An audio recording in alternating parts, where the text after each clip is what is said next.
Ora, boa tarde a todos. Como sabem, a conferência vai ser em inglês, onde eu vou começar a falar inglês desde já. Good afternoon, everybody. Welcome to the first inspiring talks of the Lusíada University. We hope that in the future we can call this one the first inspiring talking of a long series of them. And we have the guests from enterprises that will talk about the use of the computer science in the industry and how it's been used. This is important. This is important for our students mainly because they must know, they must be aware of what is expecting them when they leave the university. The Lusíada University was founded in 1986. 36 years ago, and first with only 7 undergraduate courses, now has a multiplicity of courses, and recently in 2018 decided to activate the Institute of Computer Science and Technologies, Engineering and Technologies to be more exact, which I'm proud to be head of. And we have been since then developing a series of activities for our students, and we've been improving also our courses in order to make them more friendly, more not friendly, more charming for our students, so they can assist and they want to make the living out of this. So today we have a panel of speakers from different enterprises. The first one, which I present in a few moments, will be from Kuipers, Professor Juan Palkerwal, and after we have Jean-Paul Linards from the Signify, which is also an enterprise dedicated to Internet of Things, IoT as we call it. And at last we have from MOVEI, Professor Luis Pinto will call you about what they are developing there. This is mainly directed to our students because we want them to know what the market expects from them, and their life will not be as easy as in the university, although they feel that's not, because they have a lot of problems with exams and learning and so on, but life is hard out there, and I think we will have a good glimpse of what we are speaking about. For me, I hope that you all enjoy this and you all make good use of what you're going to hear for the next 2 hours. And I want for the moment to present Professor João Palkerwal, which is co-founder of Kuipers, as it says here. I think it's true. I believe this, and I will give him the floor. Thank you.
Sorry to interrupt. Not hearing audio.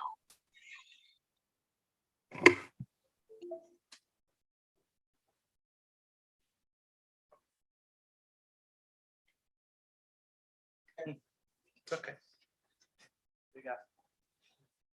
So this may be your future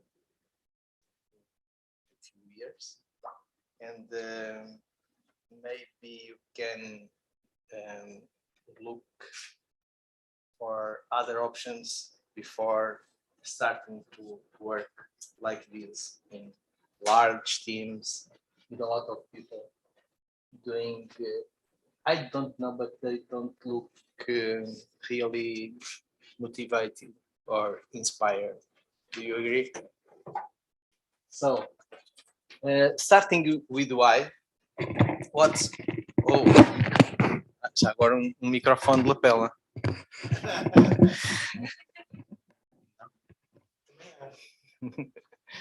Pois, porque assim evito. Mas eu posso. Mas tem que se ouvir no Zoom, não é? Pronto. Porque eu poderia engrossar aqui a voz, mas let's do it. So, starting with why. Why is not. Why would you not want to be someone in that previous room? Because we need to. It's not working. Sorry. Because we.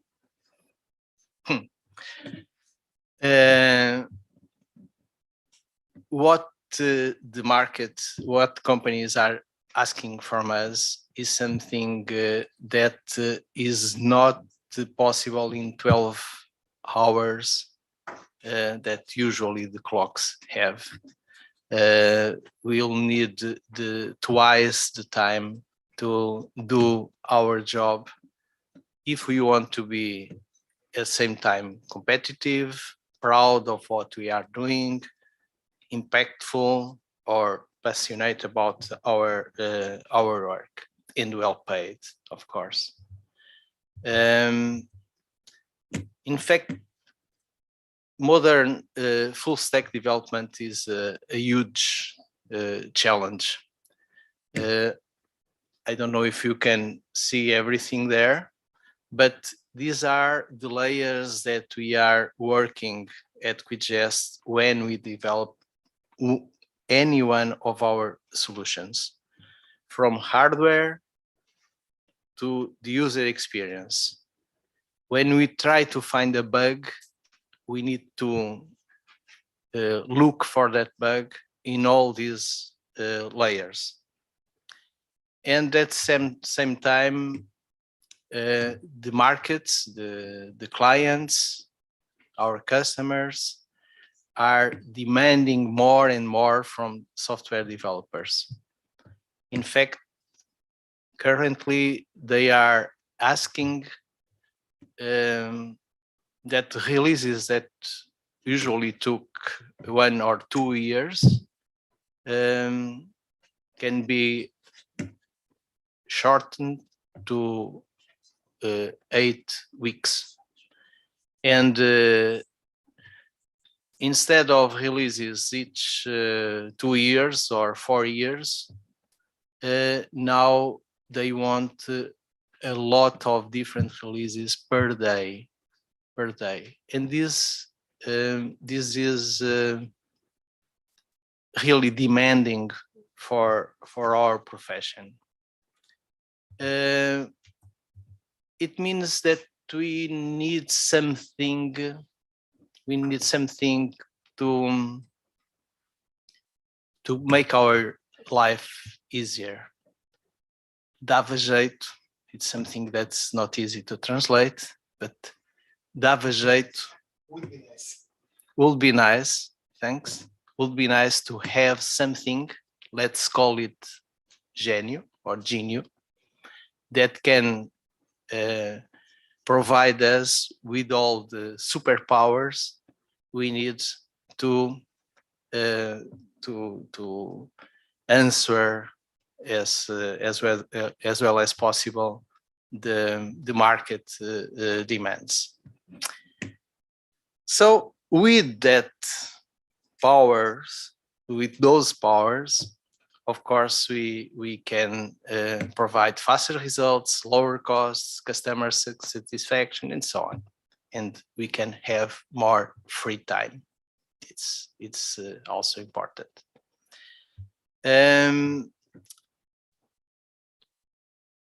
Talking about QuickJust, about this introduction of why I'm here today. QuickJust has been applying artificial intelligence to software development since our establishment 34 years ago. We are using models and artificial intelligence inference to develop software through a framework that we called GNU or GNU. And this is a continuous delivery technology. So we are continuously delivering solutions and releases to our customers 8 times faster than low code that you know from other presentations and from the industry, and offering new digital experiences. Days, not weeks, to go into production, nightly releases with improved systems. We are filling the gap that currently is visible for everyone worldwide of full stack software developers. There are people that says that the market needs 1 million more developers only to answer the current demand. Global markets are not yet aware of the GNU existence, but they are eager to find a solution like this. And we have been providing solutions for a lot of large customers like governments, Portugal, Angola, Jamaica, big corporations, EDP, Deutsche Telekom, and the others, and also multilateral institutions like United Nations or World Bank or Inter-American Development Bank, and so on. I have 2 parts in my presentation. The first one is how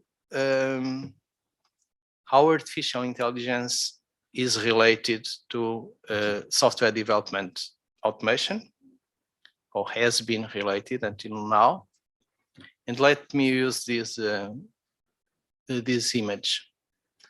Software development today is something like this. We are doing things one by one and with a really low productivity.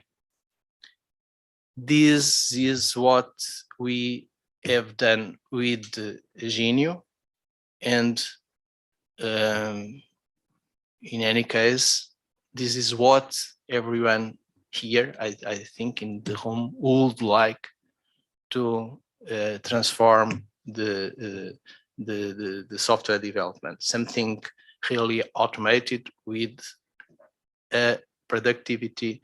I don't know if you are realizing that each one of these green points that it's a P, like the ones that were collected before.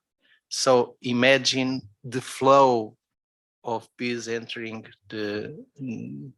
being collected, comparing with the other one. Of course, this is not a simple step. There are a lot of things that we need to do to transform one scenario on the other scenario. But and in software development is the same. So we are talking about innovation, research, selection, automation, and so on, training. But we can get more done from automation, because we can make it scalable. So if we have that superpower, that GNU, we can not only have one machine. I don't know how to call these machines. Maybe you can help me. Not one, but 5, 10, 20 with the big improvement on productivity that this will carry. So what we can compare is the manual coding, about 2 bytes per second for someone really fast, people that do not need to use the brain, because all his or her knowledge is in the point of the fingers, compared with the artificial intelligence provided by Genio. So we are comparing 1 million bytes per second with 2 bytes per second. Let's think about artificial intelligence and the several waves. Do you know that artificial intelligence now is overhyped? So everyone is talking about artificial intelligence, but this was the case also around 1960 or around 1980, and after all the excitement related with artificial intelligence, followed a large winter where people didn't believe anymore in the artificial intelligence promises made by that spring. And in fact, all these waves are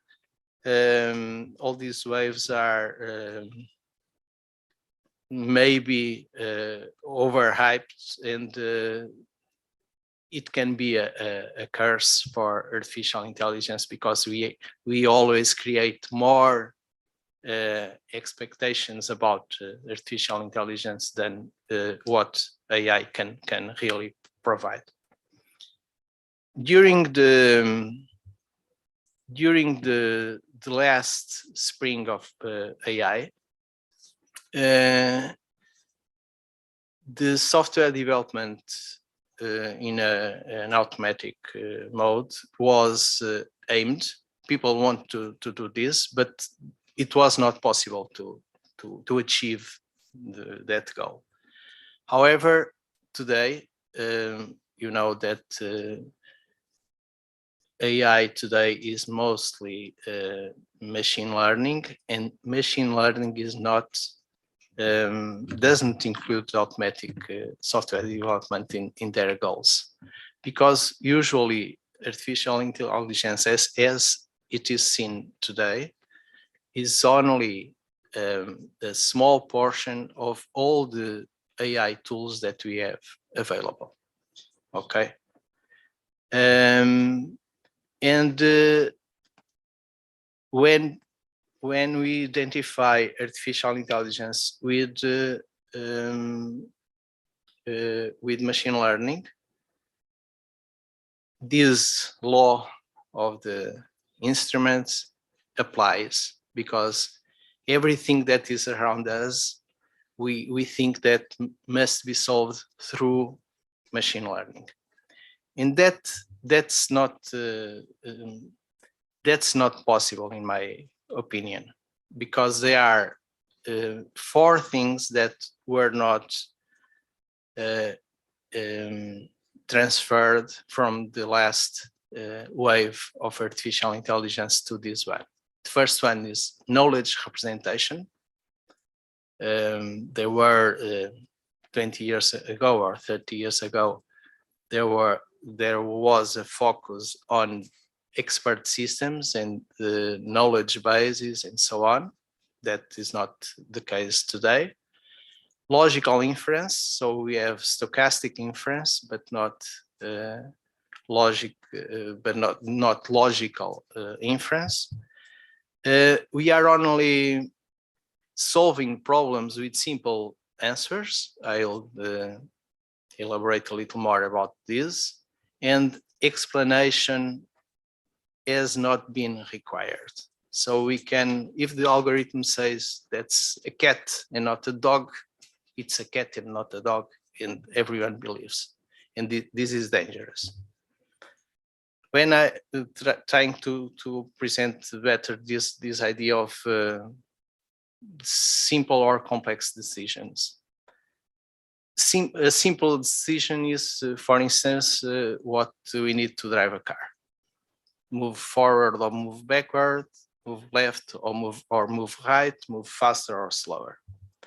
Or decide yes or no, or classify something like as a cat or as a dog, or provide a ratio, a ranking, something like this. We have only a limited number of options.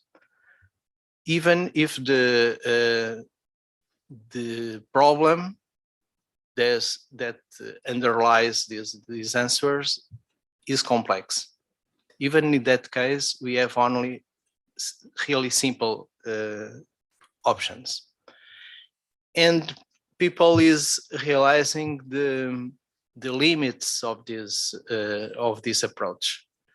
We are talking more and more about generative AI, and not only the symbolic AI we have now. So in the first, this is from Gartner, as you know, one of the big researchers in the market. But you can see that they are opposing the turn left, turn right to a result from artificial intelligence that includes the production of videos, novels, movies, and of course, software. Okay, so when we talk about using AI to produce software, we are talking about generative AI and not only AI. Here we can compare two paths for doing this, because I don't know if you know GPT-3, do you know, or Copilot? No? Yeah. GPT-3 is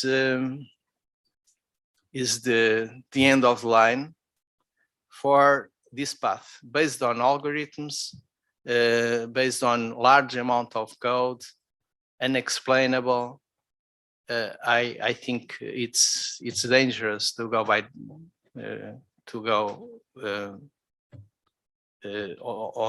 on this path, and on the opposite path we have Genio.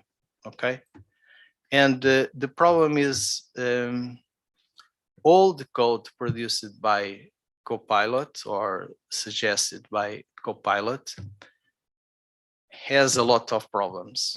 Has a lot of problems because it doesn't work at all. And as you know, if you have made some software, you know that any point or symbol or any letter that is wrong may crash the software. So in software development, you can only be or 100% right or 100% wrong. And this is not the case. I'll not explain this, but we can talk about it later. And now let's talk about Quidgest Genio. How we are doing. What's our way of solving this? We are not coding. We are modeling. This means a lot for us, because instead of we can describe any software solution by using by describing its data structure, its business rules, its interfaces, its processes, and so on. And we can describe it without code. Usually, that's what we do with our customers. So we can describe it without code. We can focus on the patterns that are present in our model, instead of trying to fine-tune the code that we develop. All these different components of software are already presented, present in the solutions you develop, but they are hidden in code layers. So we are not seeing this as a model, as something that is more visible, that we can look at first sight and we can discover what's behind the code. No, it's not the case. The code hides everything. So if we are not working with code, what are we working with? We are working with tables, for instance, tables of tables, metadata, or graphs, or simulations. For instance, the software, the interfaces with users are in Ingenio simulated. And we have here several components, and what is the representation of each one of them. Using another figure analogy, we can imagine a pattern as a piece type, a Lego piece type, and we can configure each piece type, each Lego piece, and then use to assemble all the pieces to get our final solution. And we can do things quite complicated. However, number of pieces that the most complex Lego creation are far lower than the number of pieces that we have in a software solution. And it takes a lot of time to assemble everything, while with automation, our Genio can do a lot of things in 2 minutes. So we are moving from code to models, and we are moving from procedural or imperative programming to declarative programming. What does it mean?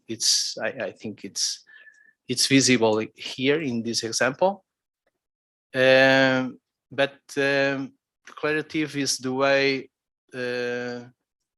use Prolog or SQL or GNU models. The imperative or procedural is what is done with C++ or Visual Basic or Java or low-code platforms. And to transform declarative into imperative solutions, or to understand the declarative description, so the declarative models, we need to use inference, and that's where artificial intelligence is more present. At the end, what we have, something that we call future ready, because we can have a model. As you have seen here, we have been doing this for more than 30 years with different technological stacks. When the technological stack changes, we don't need to change the model. Of course, we are always improving small parts of the model, but we just need to have a technological stack that understands how to transform the model into a solution. And this is quite productive. 7 million lines of code are written in less than 2 minutes by our GNU. And it's quite disruptive, even when we compare with the state of the art on the software development that currently is occupied by low-code solutions. We are doing larger systems. I don't know if you know the concept of function points. No, it's a measure of complexity. No? Ok, mas não estão cá. Ok. So it's a measure of the complexity of a solution, and we also are disruptive regarding the developed productivity. We can see what's published by low-code platforms about how many function points a developer can produce by month, and we can compare their 175 with our more than 1,300 function points per month per developer. So this is a big change. This is a game changer. When we want to use low code regarding GNU, we use always the extreme low code to say, okay, they are in another division. Using a common language, this means reduce time to market, nightly improvements, the team size. That's why at QGIS you will never work in such big room of developers like the first one we put in the first slide. And we are competing with the brand names of management solutions. So we are competing with SAP or Altran or OutSystems or UiPath. Altran now it's Capgemini.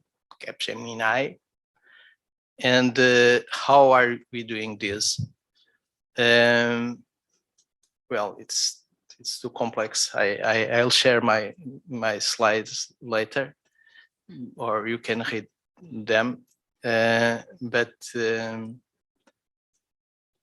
Let's say that we have different ways of doing the same thing. So we are competing with all them, and they are competing with us. But there are several approaches that are not replaceable. It's not possible for us to work the SAP way, or work the OutSystems way, or work the UiPath way, or Capgemini. So we are using all the buzzwords more common in software development. So we are modeling, mass customization, or Industry 4.0. We don't have testers, something quite it's quite an improvement. We are agile. We are using extreme low code, DevOps, artificial intelligence, automation, and digital twins. There are a lot of buzzwords that have a new approach that based on GNU.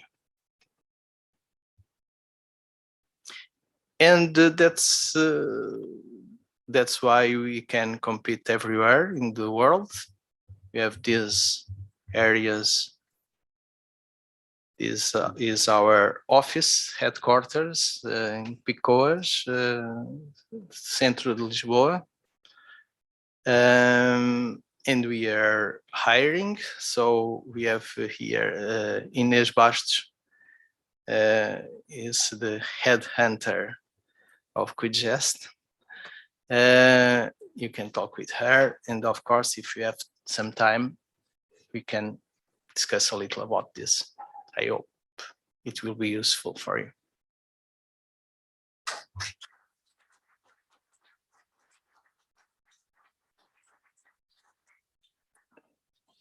So now we will have some time for some questions if anyone has some questions. So Jorge has a question in there. Está ligado. Está ligado, Martijn. É só vir aqui. Good afternoon. My name is Afonso, and I have a question because I want to know if someone that doesn't understand anything about code or anything about databases, how to organize them or how to create them, if they can create a program or in Genio. If I understood the question, you are asking if people who knows about data, modeling data and so on? See, but don't understand how to code a program or how to manage the database. Yeah, usually people who master the relational model, so the way people must structure data,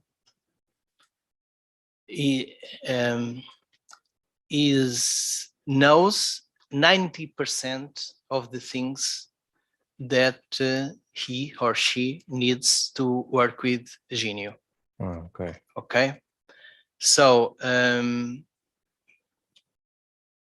because from data, our process of building solutions is based on data structure.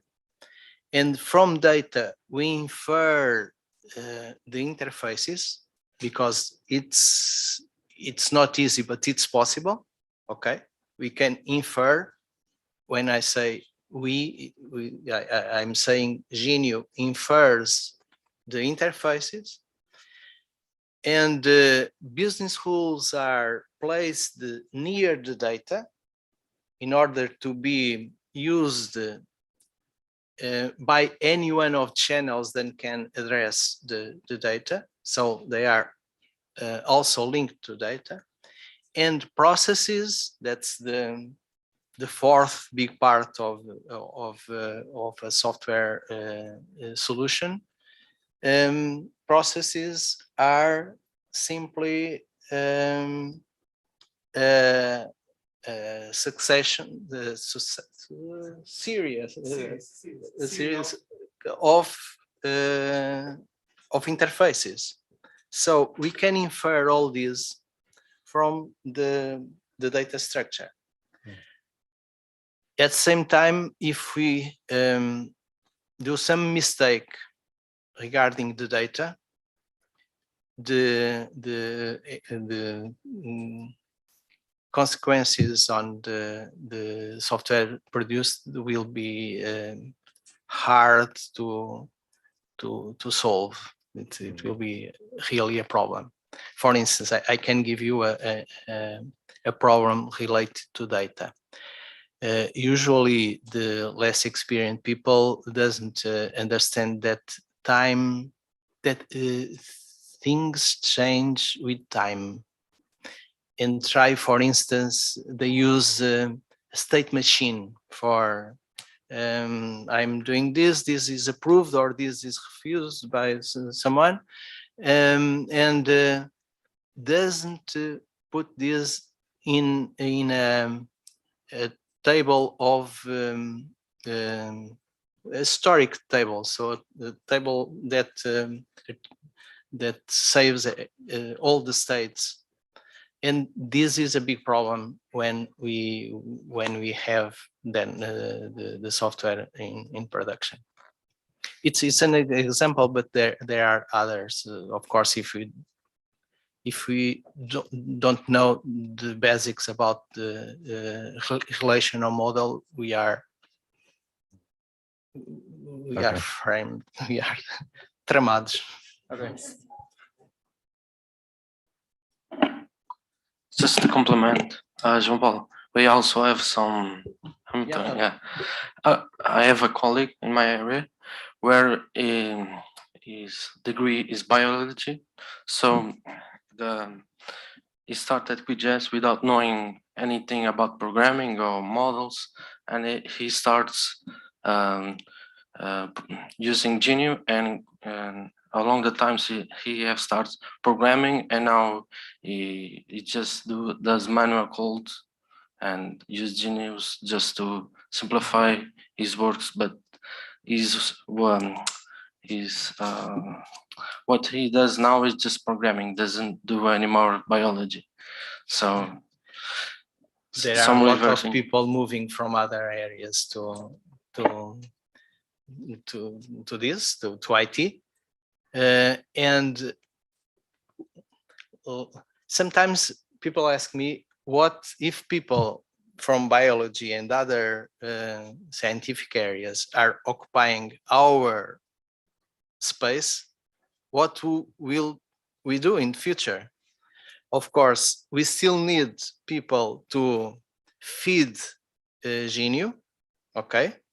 Because the link between the model, the business model, and the technological stack must be done by someone.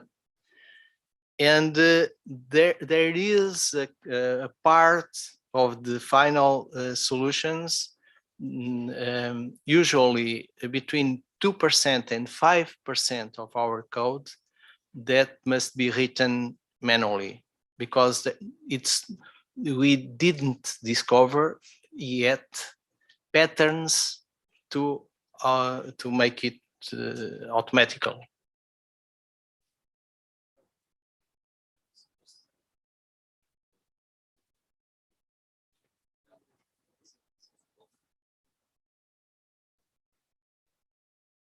So hi, my name is Rodrigo Ribeiro. You mentioned you make regularly some implementations to GNU and improvements. Mm-hmm. Do you have a team that's only focused on that, or is it just any developer? Yes, we have a team. It's the largest team at QGIS. It's 25 people at this moment, or less. 25 people, and they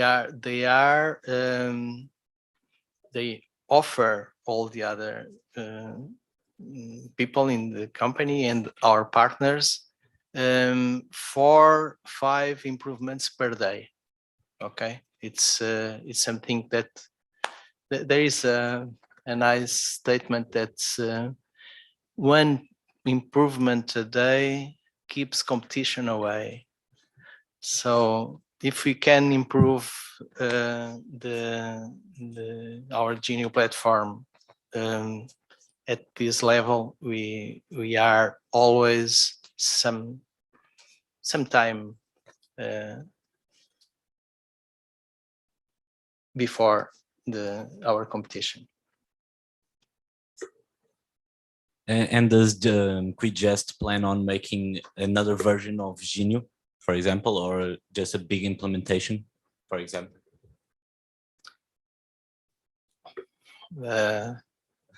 I don't know if I understood the question. Why another version?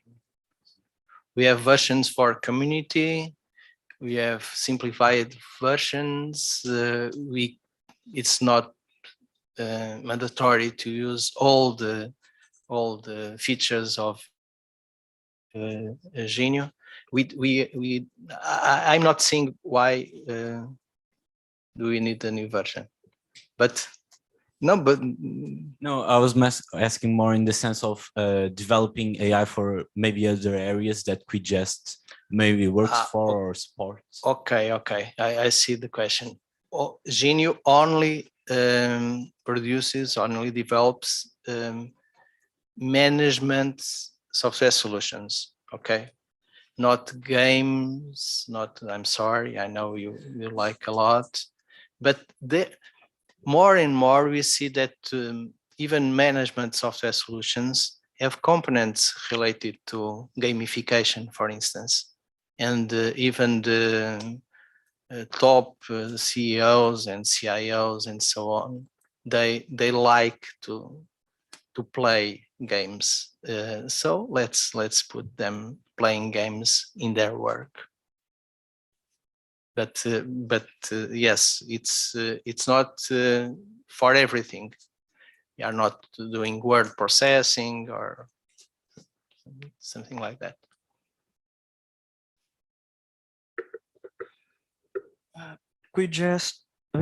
Just has presented Genio, but and said some harsh words about GPT-3, also known as OpenAI. But OpenAI has an open waitlist that you can sign up for, not only to query the AI, but in a certain way will also be helping, because it allows you to report errors or problems. Does Genio provide any open API or any way to interact with it other than, or is it just closed source? Yes. Genio itself, well, we don't need it because you can download Genio and use it by yourself. So you don't need to interact with Genio because you can have Genio with you. Okay. This is true for all our other systems. We have, for each one of our systems, we have APIs that expose every feature that can be done by, say, let's say, a human resources management. Every feature that a user can do in the keyboard can also be exposed, is also exposed by in an API. Here we don't need, really we don't need in Genio, we don't need, we have, we feel we need to, for instance, to import a data structure. Imagine you have another solution, a legacy solution you want to replace, and you have a data structure. We can import that data structure to Genio model, and from there infer old code and so on. But APIs to interface with Genio are not useful. I was pointing more onto whether Genio is running on a cloud, and you can, for example, query, I want a program that does this certain thing, and I have this certain set of data, and Genio generates the code for the person. Since this year, we have two versions. We have a version on-prem, and we have a version on cloud. And it's Genio Web and Genio. In fact, they do exactly the same thing. It's not, you don't have a benefit for using one or the other. Okay, so the offline version will update automatically the model every time you connect, or? Your model will be saved and persisted in the cloud or on-prem, you choose. But your model is there also. So Genio does no word processing, or? No, we can compete. We cannot compete with Microsoft Word or other. No, I was putting more on the IntelliSense. No, I was pointing more towards what GPT-3 GPT-3 does, which you can practically just say, I want a program that does this, and I have this certain type of data, and they Natural language processing. Okay, that's what I'm after. that's the question. Yeah, we have a research project that we call voice to model that intends to do that. However, we think that natural language is not the right way for defining any model. Let's, I can give you an example. When Newton and Leibniz and so on discovered the differential calculus, they wrote the rules in natural language. And while we didn't find a notation, a specific notation for this, it was impossible to understand what's in their minds. Okay, and this is true for calculus, but this is true for matrices or for the theorem of Pythagoras, or for logarithms, or the or p, and all these concepts were much more useful when we were not explaining them with natural language. And we think that with the models we need for software development, the same applies. So it's not useful to have people saying it in different ways. But we can do something on that. I was just supposing that because it makes sense in order to get starting base quickly. It's easier to say natural language and then tweak your way. Yeah. Towards. But let's say, what's natural language? In Newton and Leibniz times, it was easy. What's Latin? Okay, everyone spoke in Latin. Now it's what? English, American English, Portuguese, other European language, Chinese, why not? Or Arabic, Ukrainian. What is the natural language? Because all the semantics related to the language are different. Okay. So we will next pass to the next speaker. So we are on time for the next speaker. Hello. So, thank you for your. Can I ask a quick question? Yes. Too short.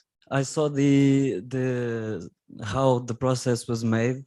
I'm wondering how you test for bugs and stuff, seeing as you don't have testing. Yeah. Do you do code reviews? Do you get the full stack developers just for code reviews instead of actually coding? How does that happen? Now we need them. That's a really nice question. We need them to create poka-yokes during the software development. Do you know what's poka-yoke? I do not. If you try to put a memory card in your phone the wrong way, was it possible? Why? It's built because someone designed that in order to avoid the error, avoid the mistake. And we can do it in the software development process, not at the end. We can imagine how can errors be avoided at all. But it's a nice question. I'll need 1 hour more to talk about it. Thanks a lot for your interest. Thank you for your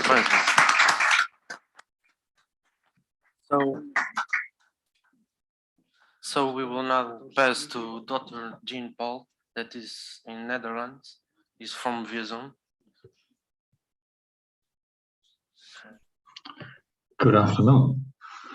Hopefully you can see me and hear me. Yes, yes. Great. Then I'll try to share my screen.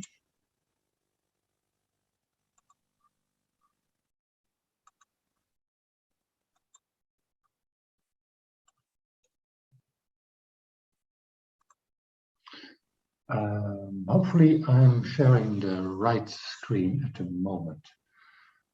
Not my note screen, but the large screen. Is that all okay?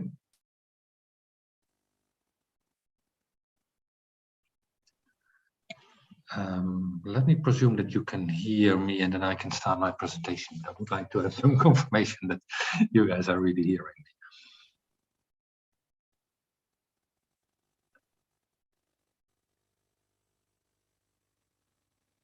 Yeah, I can see the video move on your side, but I'm not sure whether you can really hear me from your side. Hello? I can hear you. Okay, so I can start, right? Yeah, good. Then thanks for inviting me. I'd like to give my presentation with the background of being an electrical engineer, but I've been in contact with people from many directions, from many disciplines, and I would like to explain on what the directions of the companies that I've been working for have progressed in the past period, and also how I have combined that with doing academic research at Eindhoven University of Technology. So every now and then I'll switch a bit heads between being with Signify and being with TU Eindhoven, the Technical University of Eindhoven. And let me start with describing the company that I worked for. Philips Electronics started to make light bulbs, and somewhat to my surprise, I wasn't exactly aware of that. When the company started to make light bulbs, that was more or less at the same moment that Vincent van Gogh painted the potato eaters. And Vincent van Gogh painted that not in Eindhoven, but in a small village just outside Eindhoven called Nuenen. So that's about 10 kilometers away from where Philips Lighting started to make the first light bulb. And that must have been a huge revolution because if you see the poor peasant communities trying to get some food from the fields, like potatoes, being very poor, then suddenly you have a huge innovation. You bring electric lights. There is no electricity, so you cannot just start to sell bulbs. You have to make a grid for the first time, and then from there on start to innovate. And that is the innovation that a company like Philips has gone through. More recently, the lighting part has been split off as the company Philips itself is going more into the medical domain. But as a lighting company, after having been selling bulbs for many, many years and had a competition from just 3 other companies in the world, Osram, General Electric, and those were the only companies who could cost effectively make large quantities of light bulbs. Then suddenly there was a huge revolution in that world because LED lighting comes in, which completely changes the field of illumination. Suddenly, we do not have one light bulb anymore in the center of the ceiling, but we have, well, many of you know the music shows on television where LED lighting is really changing the scenes. The control of that is not just a set of dimmers on the wall. That is a highly sophisticated Internet of Things. And at this moment, the number of connected light lamps that are controlled from the internet exceeds 100 million. So Signify proudly says we are the largest Internet of Things company in the world because we have 100 million nodes or more being connected to that Internet of Things. And I still remember, that's one of the slides that I will come to later, that the CTO of the company was on stage in a presentation for the entire community of researchers. And he started this presentation of, well, can someone change the light setting over there? And then all the engineers panicked because how the heck, which dimmer is connected to it? Now, those are the kind of control problems if a large entertainment like a soccer stadium is the place where you need to do lighting control.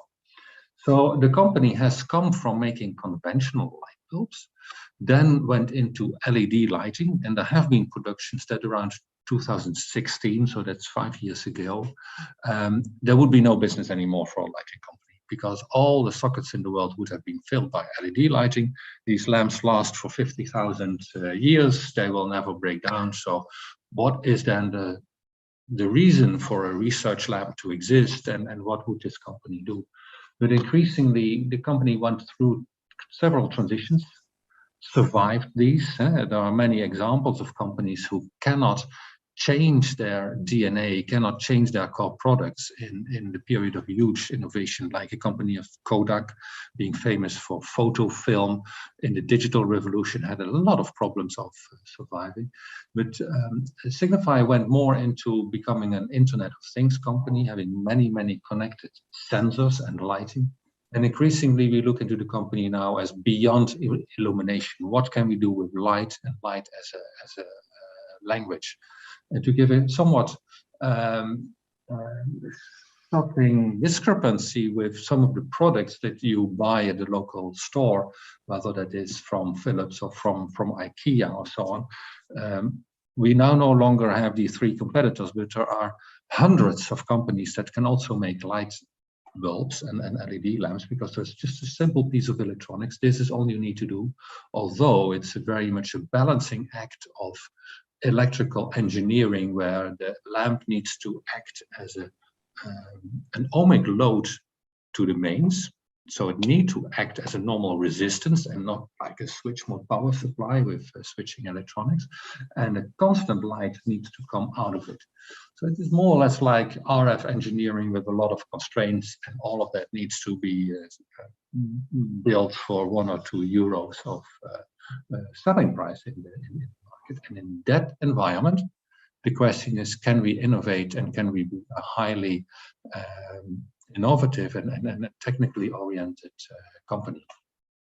So 2006 was the time that we were thinking about these kind of systems, and then this question came up: can you change that greenish light there somewhere in the ceiling? And of course, everyone then asked, yeah, tell me the IP address, and then I'll change it for you. But what is the IP address of that light? So at that moment, we have been looking into technical solutions of modulating data into the light, such that wherever you hold a kind of photo detector, you can detect the code, the identifier that identifies that light. And at the place where my colleague Lorenzo is now holding the sensor, the idea was that we could distinguish the signals from, in this case, 7 or 8 lamps, but 10,000 lamps, all emitting what for us looks like a constant light level, but with emitted codes, and then being able to separate all these signals. So that has been solved when I told my friends and my old colleagues from university, I work for a company where you can just control the lights from your smartphone. The answer was usually, oh, big deal. Sending in control messages over the internet is quite an easy thing to do. But the engineering behind it to make it look simple is tremendous, because what the app does, its camera detects the codes embedded in the light. So the light is flickering, but the flickering should be absolutely invisible to the most critical users in the room. But the camera, on the other hand, just has a 50 Hertz frame rate. So the engineering parts were designed in such a way that the signals coming from the lamp could be detected. And the trick that is being played there is that cameras work according to a frame scanning principle. So a temporal flickering of the light is converted into a spatial code in the image. You basically see the bits line by line if you look into very subtle luminance changes in the image, and that was being decoded and used as an IP address, and then messages are being sent back to the light. So that's sold in supermarkets and used in many places. With the university, we have been playing a game, because this is now marketed as a kind of navigation system as well. You hold your smartphone somewhere and the device knows where it is. So in order to find peanut butter in the grocery store, it tells you exactly where you are and where the peanut butter is.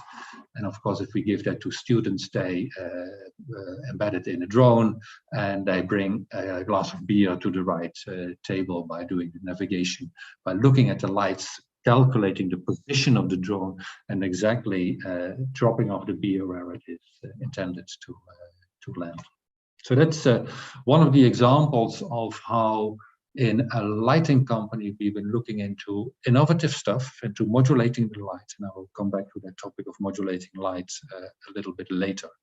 But looking into new directions with the technology that is becoming available, and having the constraints out of the market are sometimes very intriguing, because one of the questions here was, you can build a navigation system with special dedicated cameras and detectors and so on, but we wanted to have a system that worked on each and every smartphone, even if that smartphone is just not optimized with its camera to detect our signals. It should go through the line scanning principle of the camera, and all the signal processing behind that is done inside the unit in software.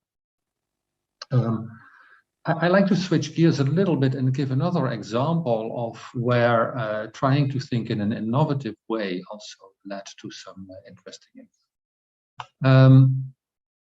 When I explain to people that I work for a light company and that we think about smart rooms with automatic lighting control, and I usually think of this cartoon.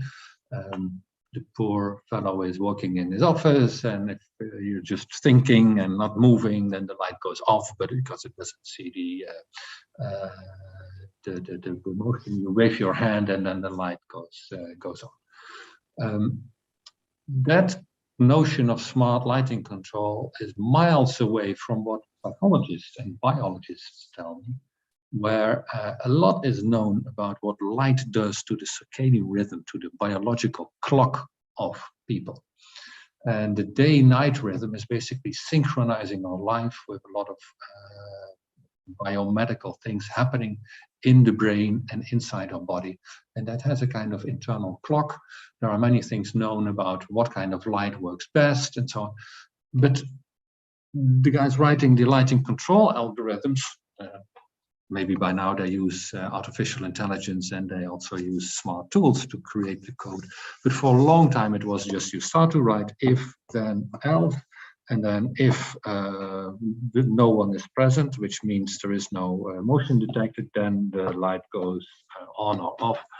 And that is not really the way that I believe that lighting control algorithms should be built. So we have been proposing an OptiLight project for as a public funded project, a cooperation between the university and Signify. And we try to do something better. So our view on the smart room 2.0 is that on the wall, there is not just a clock. It says it's 22 past 4 in Eindhoven and 22 past 3 in Lisbon and time in Shanghai and so on. But it is more or less an estimate of the bio clock of the people inside that room. So we are thinking of a kind of digital twin here that knows about whether I like the light, whether I'm tired from what I've been doing yesterday, what my biological clock is, what kind of activities I am doing, and based on that, it tries to have an optimal setting of the light. So it tries to estimate fatigueness level, visual comfort, but also biological clocks. The challenge is that that can not be a kind of perfect duplicate. We cannot build a digital twin because of all the uncertainties of the sensors. The sensors are not perfect. The sensors are not supposed to intrude in someone's privacy. So we have to make an estimate. And instead of that, instead of making one digital twin, we use the principles from statistical signal processing, which is called the particle filter, for those of you who are aware of these kind of ideas. So we make 20 digital twins, each of them slightly different to account for uncertainties in the observations, and based on that we try to improve the light setting. Now, I'm not supposed to go through all the equations, but this is, according to the biologists, the human clock. The body clock is, not sure whether you can see my cursor, but with some light going in that triggers neurons, and based on that I have a certain state of my clock, and that starts to oscillate, and the light pushes that in a certain synchronous rhythm according to the 24-hour clock. So what we can do is we can estimate the sleepiness level and also the comfort levels of people during the day, and then the question is to the control algorithm, should I have bluish light that typically wakes up people, or more relaxing, warmer colors today, and based on that I can improve the satisfaction at this moment, but it has also consequences for me later in the evening, whether I will sleep well and whether I sleep in time, and those kind of predictions can be put into a kind of control algorithm. The way I sometimes explain that, instead of explaining the differential equations, is this bioclock is oscillating according to this circular pattern. And if we expose light, we can accelerate that clock, or we can delay the clock. And we can strengthen the clock, or we can dampen the effect of the clock. So in the Netherlands, we know the game called Ganzenbord. In English, I think it's called the game of the goose. You roll the dice, and you're supposed to end exactly at 63, not to overshoot, but to end the game. So personalized human-centric lighting is like playing the game of the goose, but you are allowed to crook the dice. You're allowed to cheat. You're allowed to play with the light to make sure that at the end of the day, at the right moment, you hit 63 and then you win. So for me, a smart lighting algorithm is having the human people, the human person, measuring the input, which is basically the light that he or she is exposed to. We measure activity. We measure times that a person naturally wakes up, or activities during the day. We put that in a kind of digital sibling, a digital twin, a copy of him or her. And we basically use these digital twins to predict what would happen if I switch the light, if I increase the light levels or not. So that's a kind of system that we have been developing to create these systems. Now, the example that I want to give here is, I'm not a biologist, I'm just a signal processing person. We have had many discussions inside Philips, the healthcare company, and inside lighting.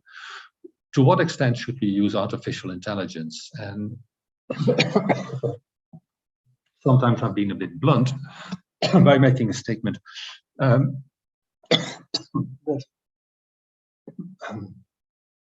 preferring to have a kind of white box model. If you know what is happening, you preferably use the mathematical models. If you know what you're doing, you solve the differential equations. If you do not know what you're doing, you just let everything open, make it a kind of black box model, and then let the artificial intelligence do it. But such a system takes a long time to converge, to learn about the specific properties of certain people, whereas the biologists know that it's just a few parameters.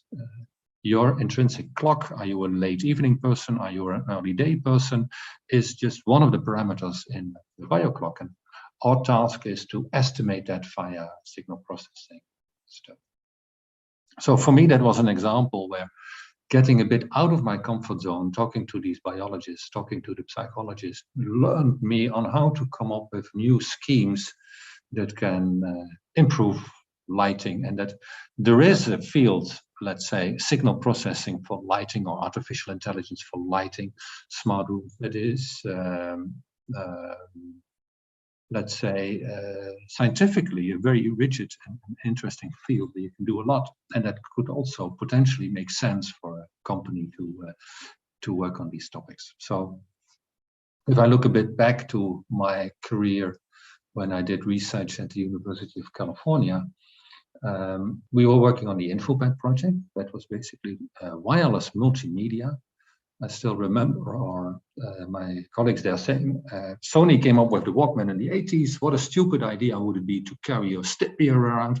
Now, why could you not carry video around? And that was in the 90s that we were doing research. There was also research on autonomous vehicle highway systems with interesting insights from the project there. And Joe Kahn, a colleague of mine then, was looking into communication via light.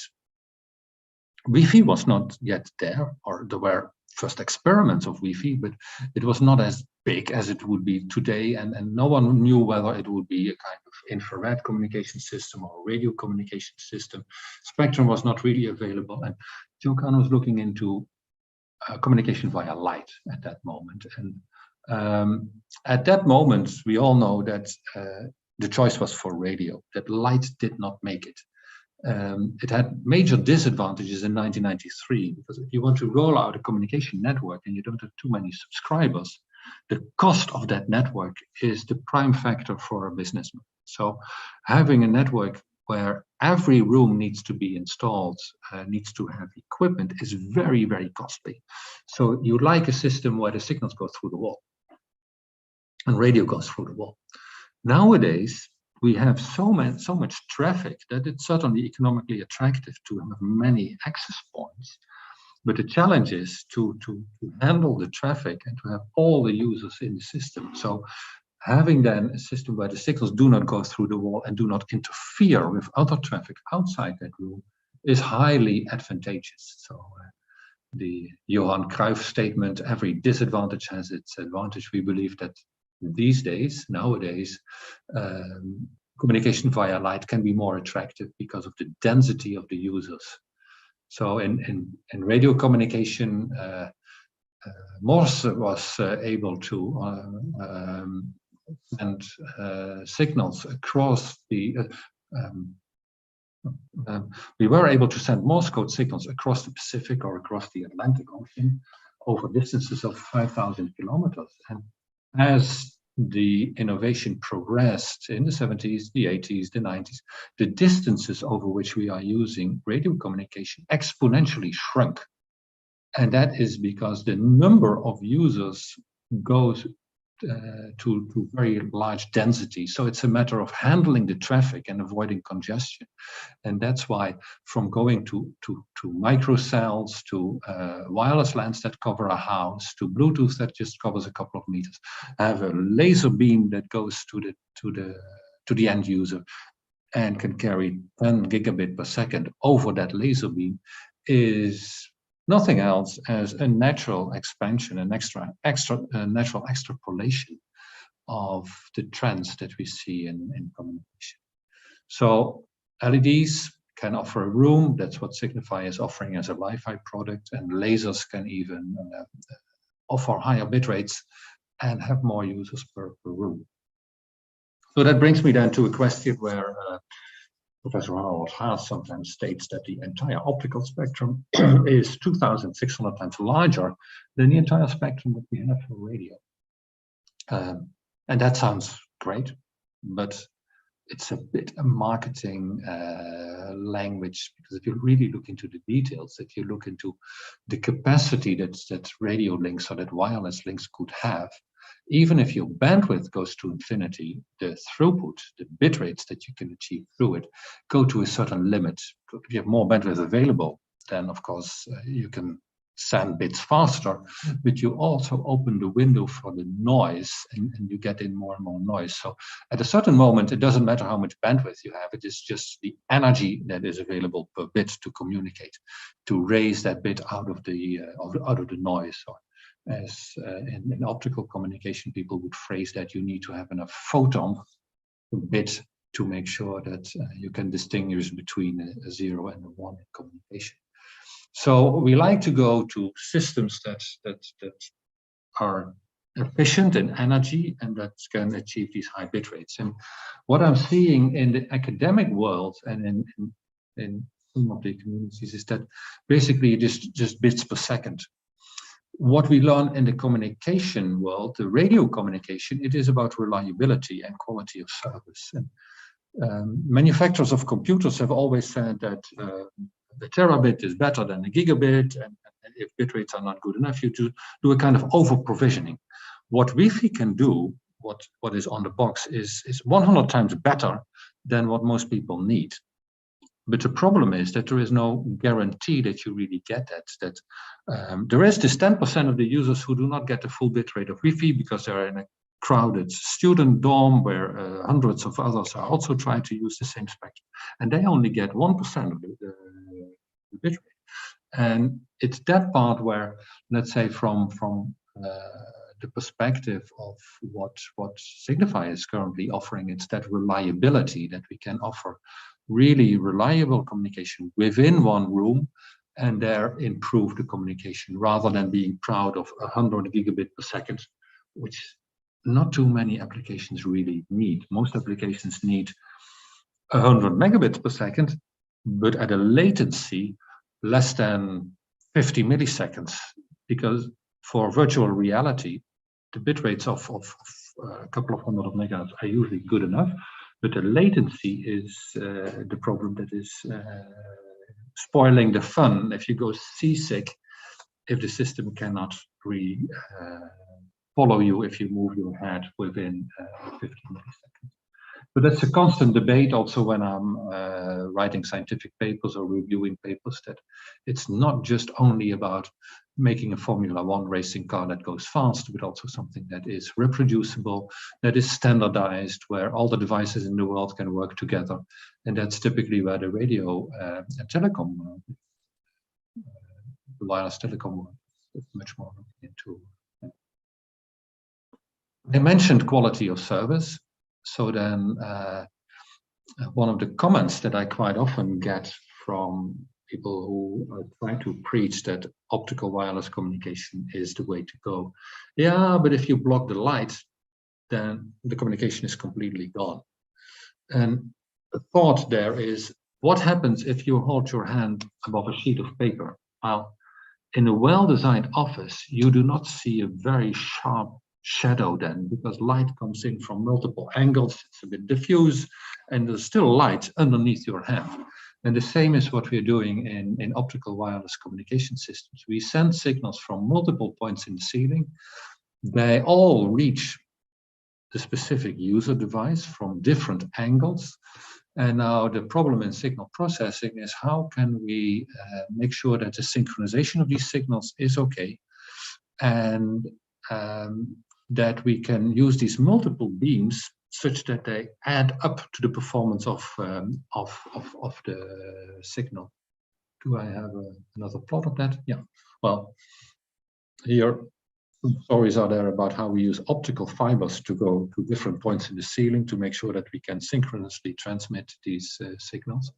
But then the user device is looking into different directions, different points in the ceiling, and gets a copy of the signals from all the locations in the ceiling. However, we cannot guarantee that there is no crosstalk. There will be crosstalk. So one of these optical photo detectors will not see a single emitter in the ceiling, but sees a mixture of the points in the ceiling. So what happens over this channel is a kind of crosstalk matrix. And then the mathematicians come in and say, well, it's a matrix, I can invert a matrix. So by having the signal processing in the devices that invert that crosstalk matrix, I can create 3 or 4 parallel channels that are fully independent. So on these 4 channels, I can separately send bits, and in the end, my total bit rate is the sum of all these channels. With some restrictions, the signal processing people and information communication people will always then have some ifs and buts, but that's in principle the way that we are designing the systems at the moment. So there's quite a bit of metrics inversion and estimation of matrices going on in these signal processing units. And that's something that we have been developing in the European Elliott project to make that happen and to make optical wireless communication reliable. I'd like to give another example of using stuff from different disciplines can be very, very helpful. There is a certain way of looking into these problems from communication perspective or from signal processing perspective. But the physics people who look into the physics of a light emitting diode often have their own ideas of what is happening inside. And a lot of scientific literature just ignores the specific properties of what an LED really does and the kind of nonlinear effects and the delay effects if holes and electrons travel over these junction areas. But by looking more specifically into the physics of photonics, we came up with my team at the university to a kind of signal processing model of the LED that is relatively simple and also allows compensation for the nonlinearities of that model. And signal processing and communication, we don't like nonlinearities because that mixes up the signals and does not allow very fast communication. It is basically a kind of recursive filter, but instead of having linear terms, there is also this squaring term, which has to do with holes and electrons in the LED. And this model has been pretty effective for us to improve the performance of LED Li-Fi systems, but also to make sure that the power consumption can be significantly less if we compensate for the nonlinearities rather than basically try to compensate that by having more powerful transmitters. So that's where we have been working.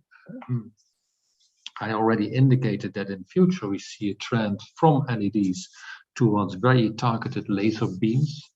And is it realistic to assume that in future we will have an optical beam bringing gigabits per second as a laser beam targeted to your device, or is that just all science fiction? What I like to say is that probably you already have a steerable laser beam that can run at a gigabit per second in your house. And maybe you have already thrown it away because it's old-fashioned technology. And the answer is, if you look into the optical pickup head of a CD player or a DVD player, there is this tiny device that in terms of bill of material costs about €2.50. It has steerable laser beams in here that shoots at a disk, and from the rotation of the disk there are tiny bits and lands on the disk, and whereby you can modulate the LED, so you can read out at approximately a gigabit per second bits from that disk, and that's a very rapidly steerable laser beam that can do it. And there's another thing that I'm proud of this coming from the Eindhoven region, and that is if we compare this to what is happening in LiDAR, where cars, autonomous cars running one behind the other on the freeway, then these LiDARs are supposed to see the car in front of you and to see how fast it is going. Well, if we translate what a DVD player can do, if the disk is spun at 48 times its normal speed, so if you're not just playing the video, but if you're searching through the video or trying to get large files and copy them, then quite often the disk is spinning at speeds that are up to 48 times its speed. And it can read elements on that disk that are as small as the wavelength of the blue light. The funny thing is 48 speed, quad speed, if you translate that, how fast the disk is moving above the laser head, that's about 130 kilometers an hour. So imagine that you drive on the German Autobahn 130 kilometers an hour. You have this DVD player that looks on the road, and it can not only detect other cars, it can detect all the kind of gravel pits and tiny stones on the road at a resolution of 400 nanometers, at a resolution of the wavelength of blue light. And that's technology from the 90s, DVD technology. So the direction of photonics and doing signal processing together with the new ideas of how we can use communication. That is basically what is motivating me in doing research at this moment. So to wrap up and to summarize, Signify, the old Philips lighting, now called Signify. We believe that the lighting infrastructure is a nice starting point of being an IoT company to provide IoT connectivity, and we already have 100 million lamps that are connected. To do sensing in every room, but also to build a navigation system where you use the smartphone to find a position, and also to do things like human-centric smart lighting that is aware of the biorhythm of people. Then a somewhat more personal note, exploring new topics and trying to build a kind of fundamental foundation, theoretical foundation for that, to understand it better and to go deeper than just doing some kind of routine thing, but trying to see what is really novel there. And how can we capture that in a mathematical model? That's something that I like to do a lot. We've been doing that in cookie protection, where we've been working on electronic watermarks and IoT device security, maybe something for another talk. The signal processing, personalized human-centric lighting is what I just discussed, but at the moment, a lot of my activities are in communicating via lights and using LEDs or possibly in future lasers for doing that. And with that, I would like to thank you for inviting me and giving me this opportunity to say a few words on what I've been doing and how that could fit with a background in computer science related studies.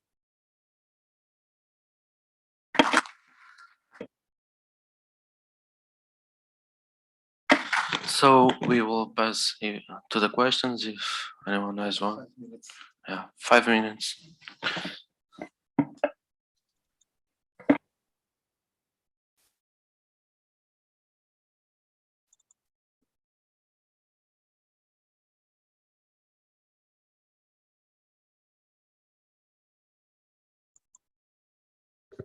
Hi, Jean-Paul. This is Martijn. How are you? Good to hear you. I have a question. Yeah. We're seeing a lot of things with IoT, but also with RFID, and maybe LED lighting would be nice for your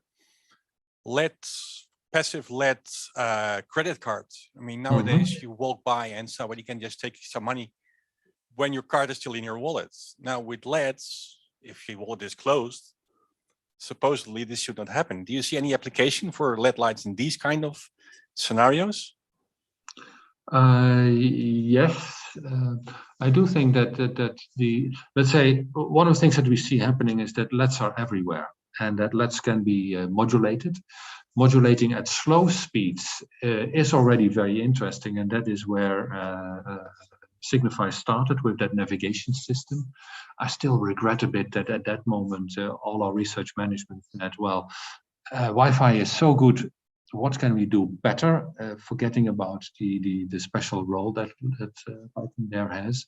One of the advantages that possibly come up with these kind of very short range communication is that in quite a number of highly secure applications, radio signals always have the risk of going outside the room and being eavesdropping is possible. And with light that you can better constrain that. So I'm certainly not saying that the fact that light stays inside the room is enough for security. You still need to have all your digital crypto stuff in good shape. That needs to be according to all the encryption standards, authentication standards, key management standards, and so on. But in addition to that, we see a number of applications where the short-range application is relevant, and the cost of the electronics of an LED can be relatively small. So yes, that could be interesting. And RFID tags, I think the NXP has been very active in that field. NXP is this the chip maker. But I do think with the more recent takeoff of QR codes, a lot of applications have been developed with QR codes that are now seeing its use also in near-field communication, in RFID tags, and possibly also with light. So, yeah.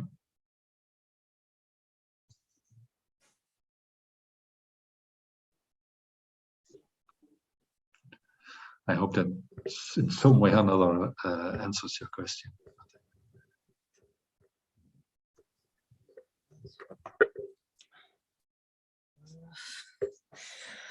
With the taking in consideration the multiple vulnerabilities of IoT devices and the fact that recent studies show that multiple darknet forums have started targeting IoT devices. Yeah.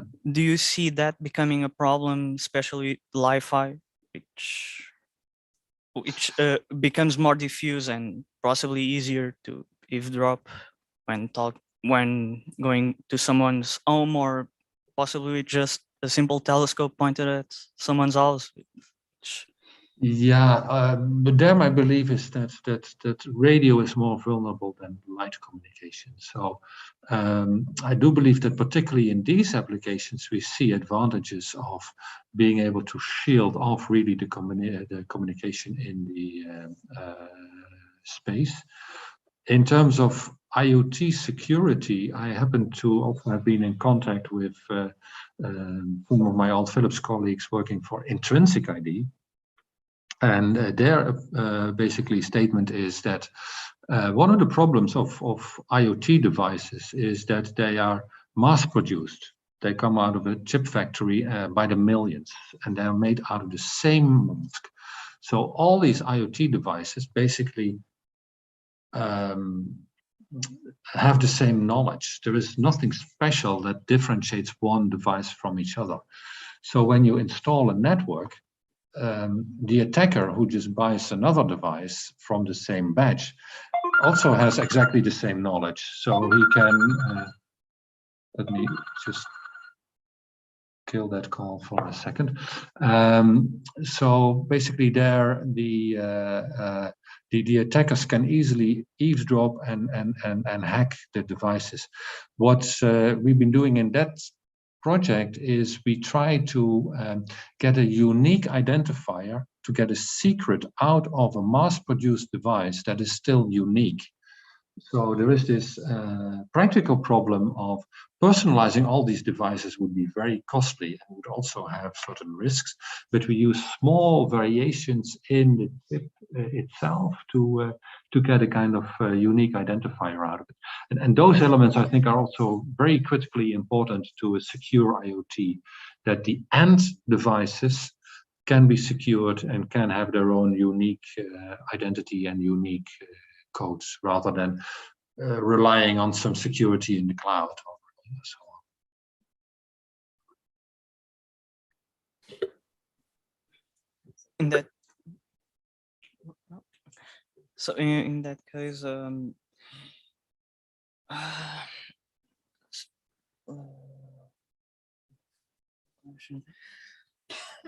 having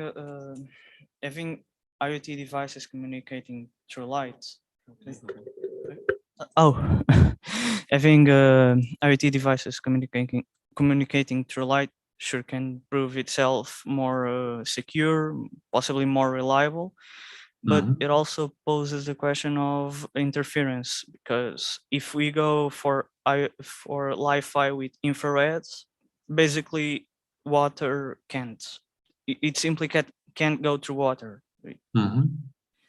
it's an immediate problem, and in certain applications it will make more sense to use infrared than others. And yeah.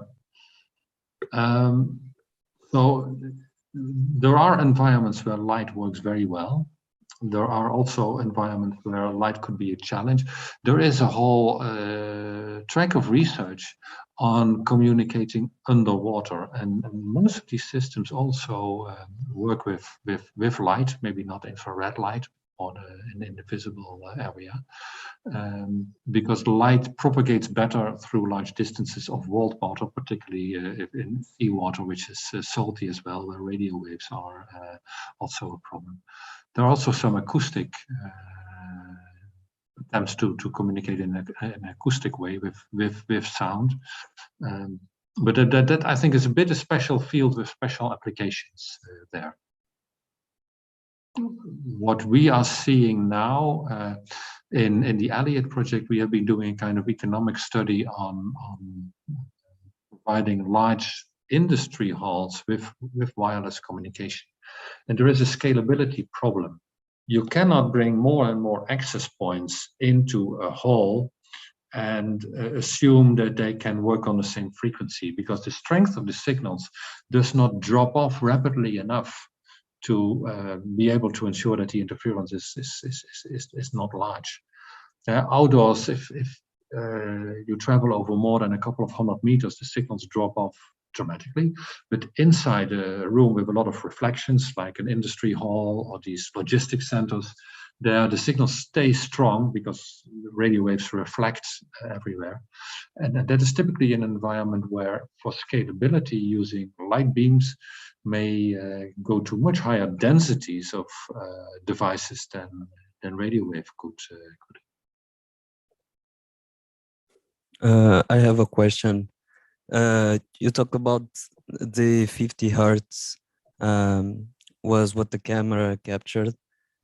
With the directional lasers, would it be required for us to have maybe a camera that picks up something bigger, or would the 50 hertz be enough for it?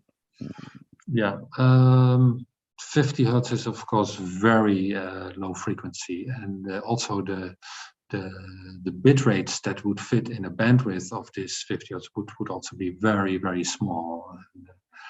So the question then is,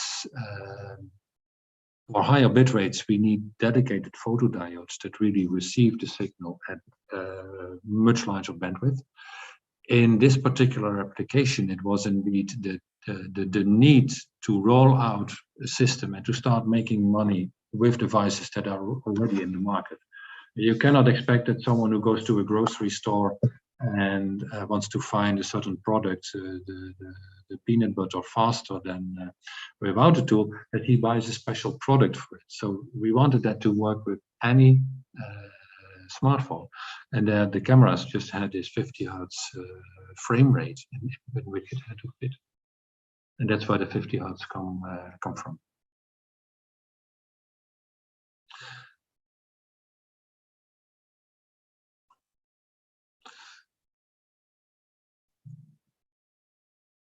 So with laser beams, we go to gigabits, tens of gigabits per second. So that is 8 orders of magnitude more bandwidth that these devices can have.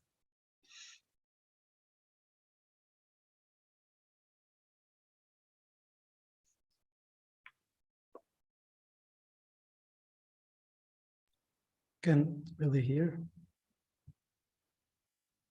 Do you have sound, Juan?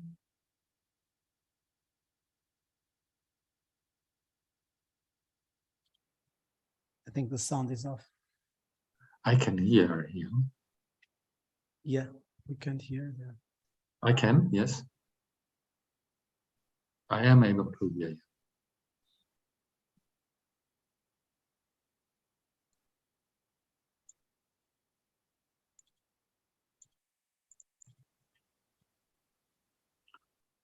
But no, I don't hear it.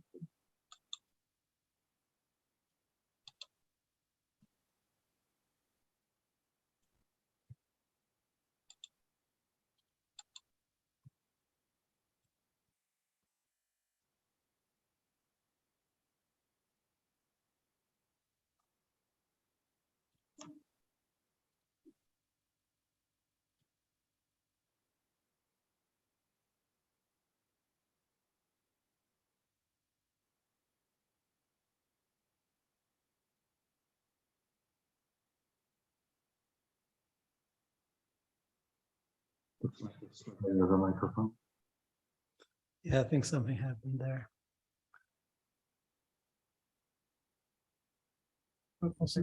So it seems the microphone is.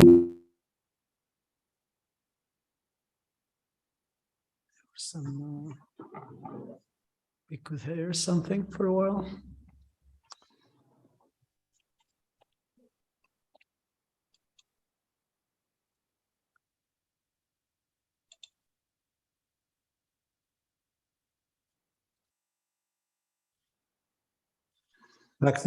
Actually, very, very curious about the future of this kind of technology. Wondering what will happen in 10 years. That can we actually use this kind of technology for like for our phones, or is something more for the computers? Maybe that's or maybe also that's a good question, right? That's a huge debate that we internally have on the future of this technology.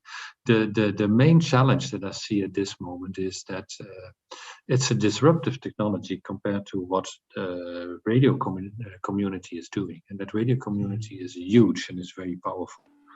So you have to imagine there that there are chip makers that produce 4 billion Wi-Fi chips per year. 4 billion chips, and their task is to keep earning money and to keep the foundries and the fabs running, producing Wi-Fi chips. For them, having light emitters and photodiodes on top of this is more expensive. Hello? Já se ouve. Tá bom, já pode falar. Okay, we can hear something. Yeah. Hi, Professor Jane. Can you hear me now? Yes, I can. Yes. So we have a technical problem with the microphone, and we'll take the question at the end of the talks. Okay. We'll pass to the next speaker. Yeah. All right. I'm not sure whether I still will be available, Okay.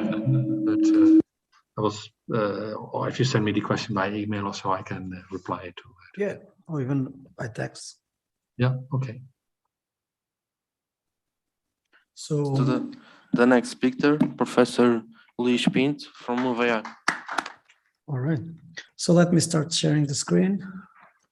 Okay, it's gonna be here. All right. Slack desktop. Okay, so let's see if you guys can hear me. Okay, I hope. So yeah, I'm Luís Pinto. Yes. I'm not all right. So I'm not a professor for now, at least. Maybe one day I'll be back again to the university teaching students. Right now I'm a DevRel at MoveAI. So MoveAI is a company, and I will introduce briefly what we are doing, but majorly the focus of today's presentation is on this software we are bringing to the community, bringing to everyone. It's basically an ID that introduces some visualization and structure to the robotics operating system. By the way, thank you so much for the invitation. It's a pleasure to be here and talk to other students and other people about robotics. I finished my PhD back in 2018 in AECE, so electrical and computer engineering at Carnegie Mellon. I did a lot of work with drones, mostly on communications between different UAVs. And I was always very interested on robotics, okay, in particular drones, but in general, okay. So how to program them, how to give them behaviors, how to do all this kind of let's say logic and smart, making the robot smart.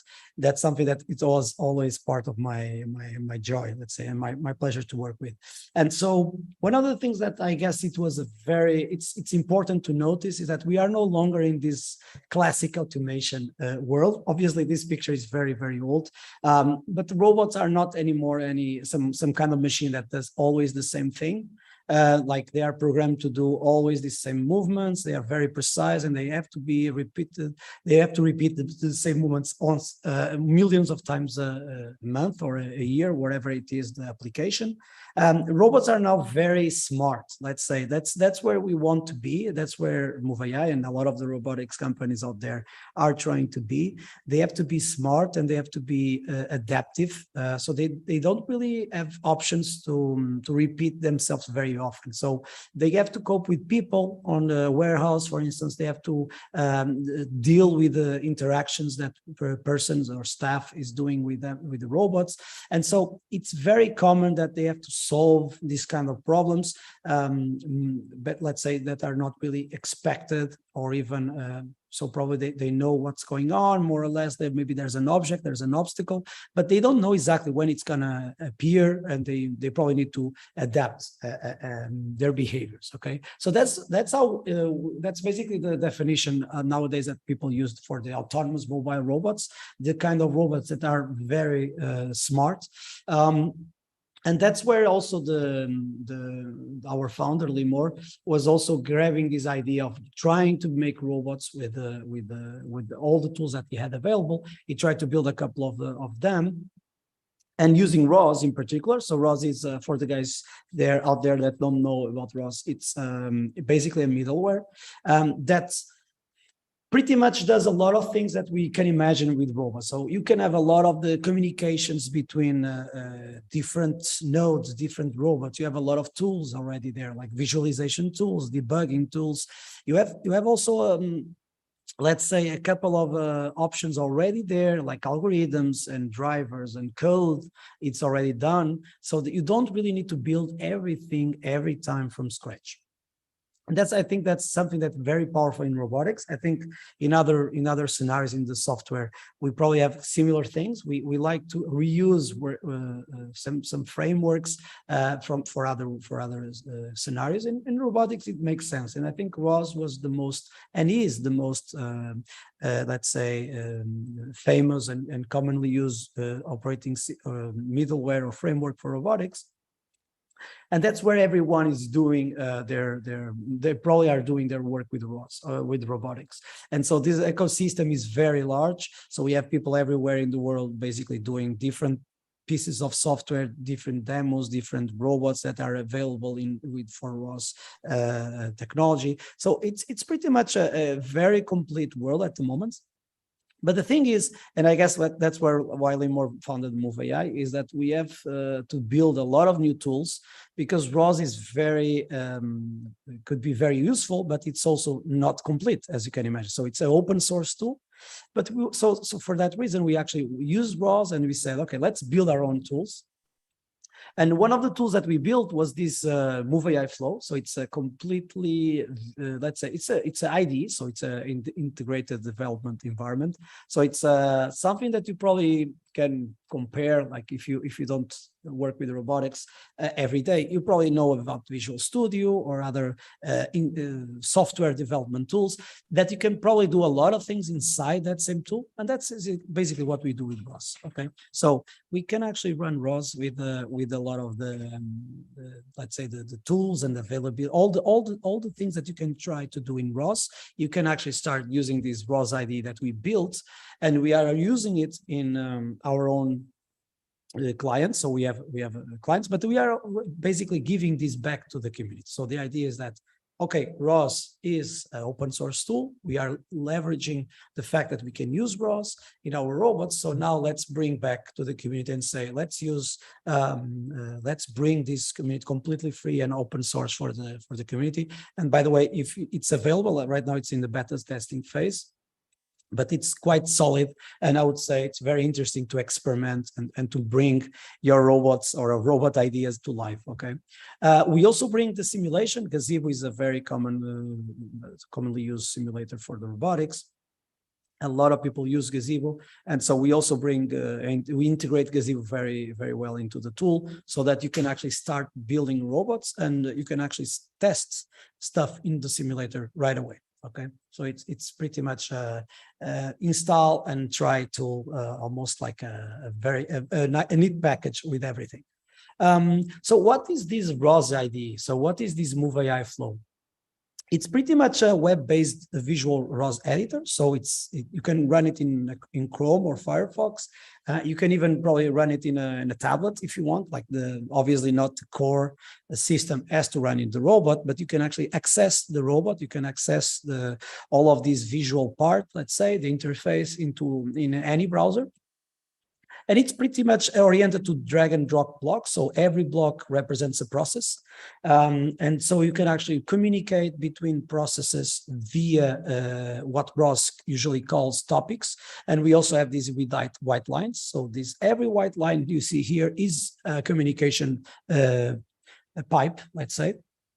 And the best part, I guess, it's also fun to see. I guess it's logical when it's very visual. So that makes sense that you can also play. You can press play and you can start the simulation or even the behavior of the robots into the tool. So you don't need to leave the tool. You don't need to open another terminal, or you don't need to type anything special, install other stuff.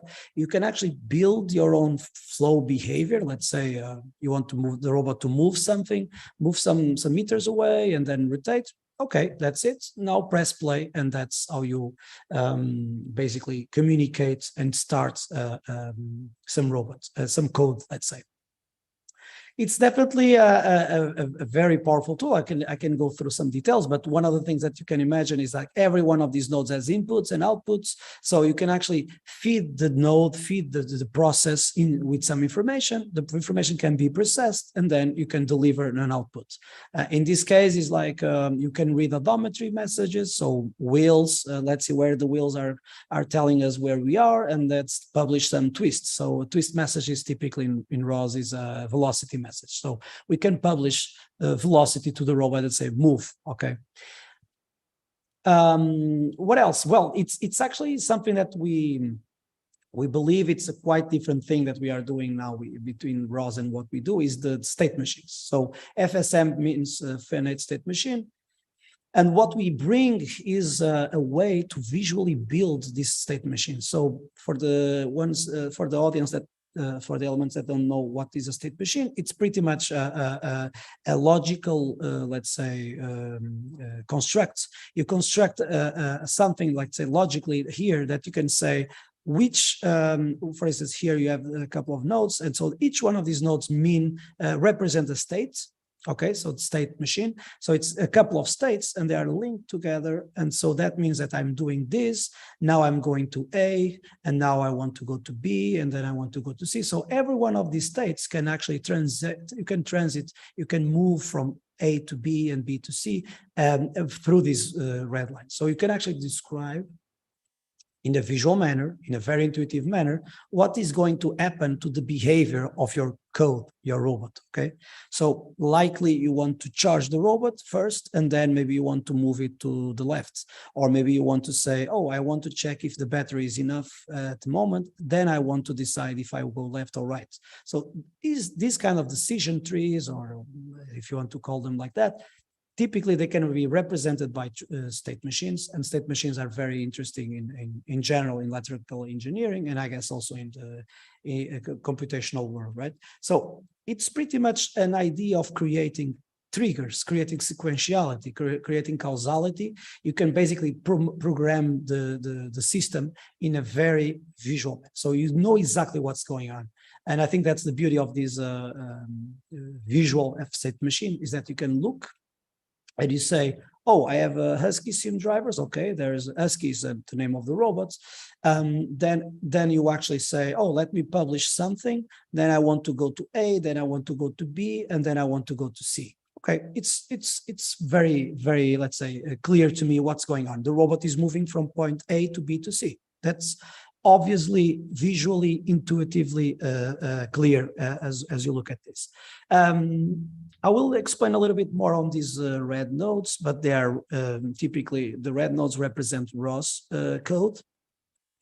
But I will go through it a little bit later. What else we have? We have these blue nodes that you can actually use to basically define callbacks, Python code into the node, okay? So you don't need to leave the IDE. That's the best part about this tool. You don't need to leave the IDE to build Python code, to build logic that you need. So if you want to somehow control the robot, you need to make some mathematics to compute what is my current position, what is the distance I need to travel. Okay, now let me give the speed of the robot 20 meters per second instead of whatever, okay? So all the logic that you can imagine that you need to do at some point, you can do it. So it's not really, it's low code, let's say, because this part you don't need code, but obviously at some point you need to say, how do I go to A? Or how do I run, how do I do this? So definitely you can define code into the nodes, but you can actually decide what happens and when at every node, okay? So I can actually change the code, press play, and then the new iteration of this code is already there, ready to be tested. Another thing that we do, and I guess that here I can explain a little bit more about these red nodes. For the audience, that I don't know if you are familiar with ROS in particular, but there's a lot of algorithms out there. So the AMCL, it's a very common algorithm that people use for localization. So this is a node that pretty much reads laser information, so LiDAR sensors, and can basically say, oh, I'm getting this information from the laser, so I should be here, given that I know the map. So if you give them the map to AMCL, you give them some basic information about the laser information about where it is at the moment. It tries to localize the robot automatically, okay? So it's pretty much a localization algorithm. So for all purposes, in the end, you know, it's like a GPS, okay? It's like a GPS. In the end, you know, I'm at XYZ position based on what I know. You can imagine your Roomba vacuum cleaner, or maybe a Roborock from Xiaomi. These vacuum cleaners that are robotics, they are robots for all purposes. They have something like this. They know about, they read some information and they decide where we should be at the moment. And the best part is that we can actually launch these nodes. You can drag them from basically from the internet and say, I want to install this MCL and I want to use it, and I want to change the parameters, because typically there's a lot of parameters. Like if you go to the website of AMCL, it's a very convoluted page with a lot of information. And here in the flow tool, in Move AI Flow, you can actually have a lot of ROS code already there. You don't need to actually do anything special, to just drag and drop it, okay? So you can say, oh, I want to change parameter Z. I want to change parameter laser lambda short. Everything can be visually changed in the tool. You don't need to go as traditionally in ROS. You need to go to a terminal window, change the parameters, maybe launch the node in a certain way. Here, you don't really need to leave any of the visual tools, so you can be there. Then I guess this is more for obviously for the people already using ROS. Typically, they like to use some tools of ROS. So ROS brings visual tools, like I referred in the beginning.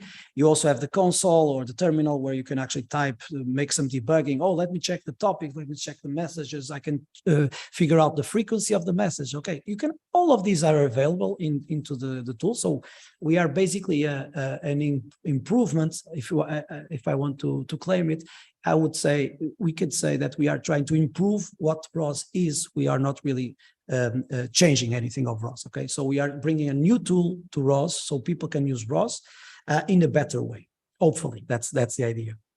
So all of these red nodes are available, and there's an interesting library out there, and you can import more code if you need. So the core idea, I guess, well, I don't know if we should have questions at the moment, but if there's any question, please, I guess if there's some quick question, please interrupt. But in any case, I will continue. The idea here is that the Move AI Flow brings the concept of reusing the building blocks. So I guess that's something that most of us like to use. We want to reuse code that we find out there. So we have libraries of code. Typically, we want to incorporate this library into my code. I want to use some functions of the library. I don't want to always reprogram everything from scratch. And here we want to do the same in a visual manner. So for instance, if you want to give life to a robot called Husky, the yellow one here, you just bring the block of Husky. If you want a tugboat or a panda or a the submarine or a drone, typically all of these nodes, all of these robots are represented as a block, as a building block in the tool. And so you could do something like this. You could have code like this is code for all purposes, though this is logic if you want to be more generic. There's logic into your project. Let's see the left side. You have a robot and you want to move and rotate. So make a square, basically.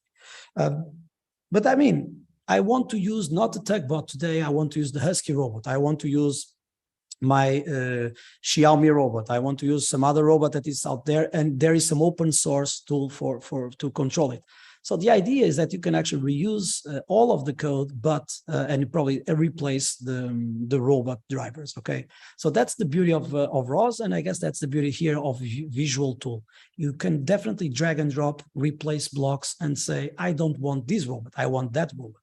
And that's how simple it is to typically change the same code from robot A to robot B. Another thing you can do, and I guess it's a corollary of the first idea, is algorithms, obviously. If you want to use a MCL, you can drag MCL. But if you want to do, so MCL is a localization algorithm, as I was talking in previous slides. But I don't want to use it. I want to use this algorithm here that I found, and is a research I was working with the other day, discussing some interesting ideas. And he said, okay, I have another algorithm. I want, can you use my algorithm? Or let's try to use my algorithm that I did. It's available, it's open source. Okay, so let's replace this block. And I was able to test the same logic, the same localization algorithm is, I mean, the core of the algorithm is different, but the idea is that the interfaces are the same. So if the interfaces are the same, if it's a localization algorithm, you should read from the same kind of inputs and produce the same kind of output. So you should be able to swap. And that's the idea again. You can do improvements on your algorithm without changing too much. You can actually make the changes in the algorithm and say, oh, now I want to try it in the simulation. Now I want to try it in the real robot. So you don't even need to reach to a terminal window to actually make these little changes, test your algorithm. You only want to work with the MCL. That's your core research. You want to work on that with it. You don't need to do a lot of things in order to just test one single thing. So that's basically the core idea of reusing blocks. Okay. I guess one of the things that could be fun to show is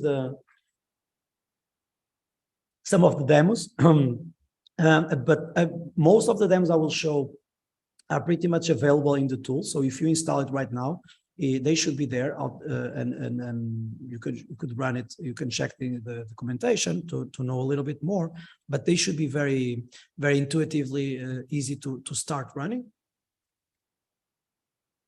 Some others are demos that I just built for fun, let's say, and to try little different things that are not out of the box as we speak. So one of the things that I have is the Husky. Husky, as I told you in the beginning, it's a quite common robot in the robotics world. It's typically, well, it's in general terms, it's a 4-wheel robot.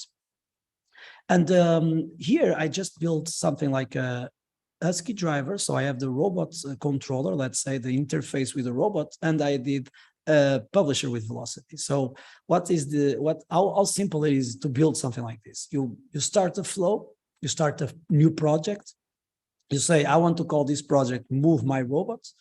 Now I say, oh, let me add the Husky itself. So let me have something that represents the communication to the robot, to and from the robot, because I need to control the need to read the sensors and control the wheels. So now I want to just publish some velocity. So here I have the command velocity publisher. So I want to publish some speed to the robot. Here I'm showing you how to actually link these things. So I say, let's start the project with running the robots, starting the drivers.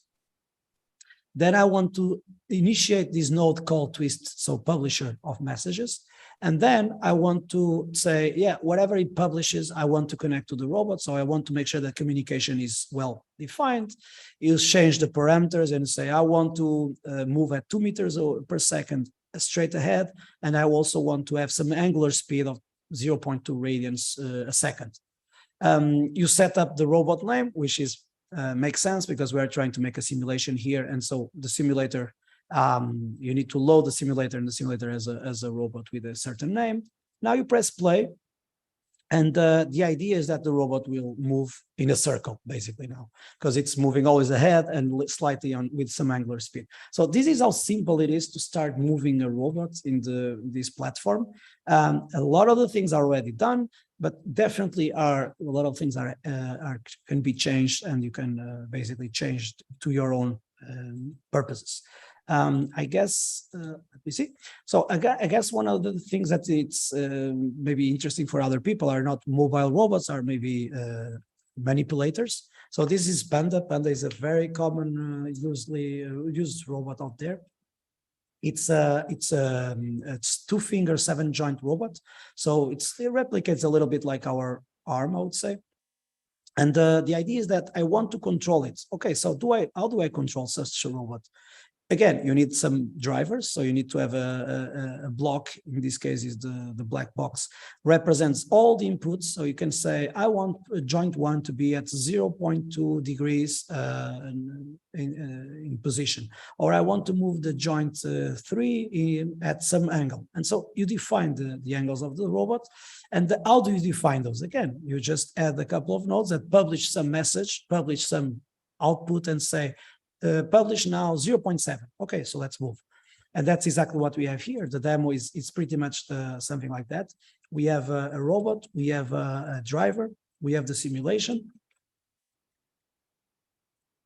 Let's see if the video loads. Okay, it's loading. And that's the idea. So now the robot is actually moving counterclockwise and clockwise, back and forth. Okay, so it's a very, very basic, let's say, behavior. But you can see that the robot is basically moving back and forth, back and forth. And now you could actually have a camera. Maybe you have another, you had a real sense camera or a depth camera, whatever, and you want to say, oh, now I want to actually move the robot according to some kinematics or inverse kinematics. Then depending where the object I want to pick is in the camera, let's move this way, let's move that way. So definitely this is just, let's say, the start, and everyone can be now starting to play around with robots. Even if you don't know much about robotics, it's very intuitive how to start from here. And I guess that's the big advantage of such tool.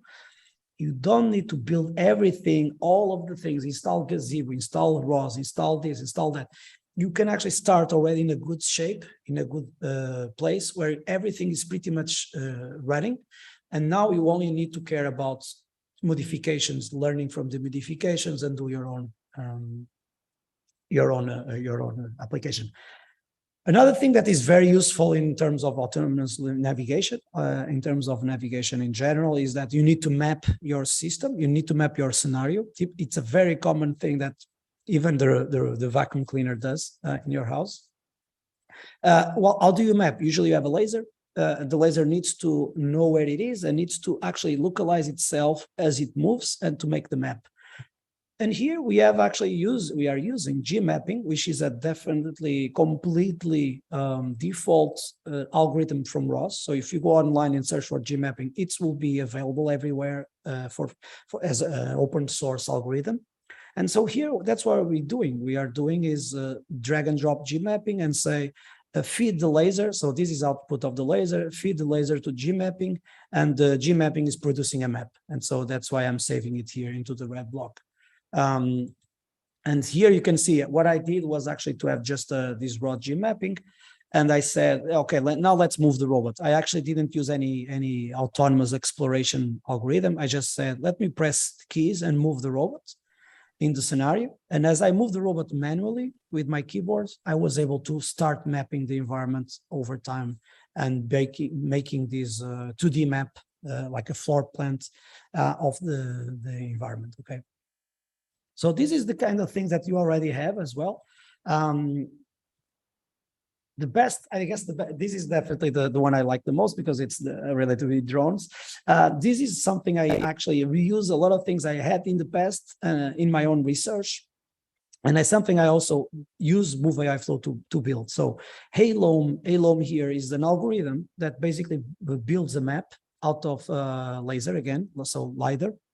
A LiDAR gets information from a 3D world, so it's basically a 360 degrees and I guess some aperture like 40 degrees sometimes. And the idea is that, okay, you collect information, a point cloud from the environment, but how do you build the map out of it? You need to know how much you are moving. And again, you can actually reconstruct the scenario.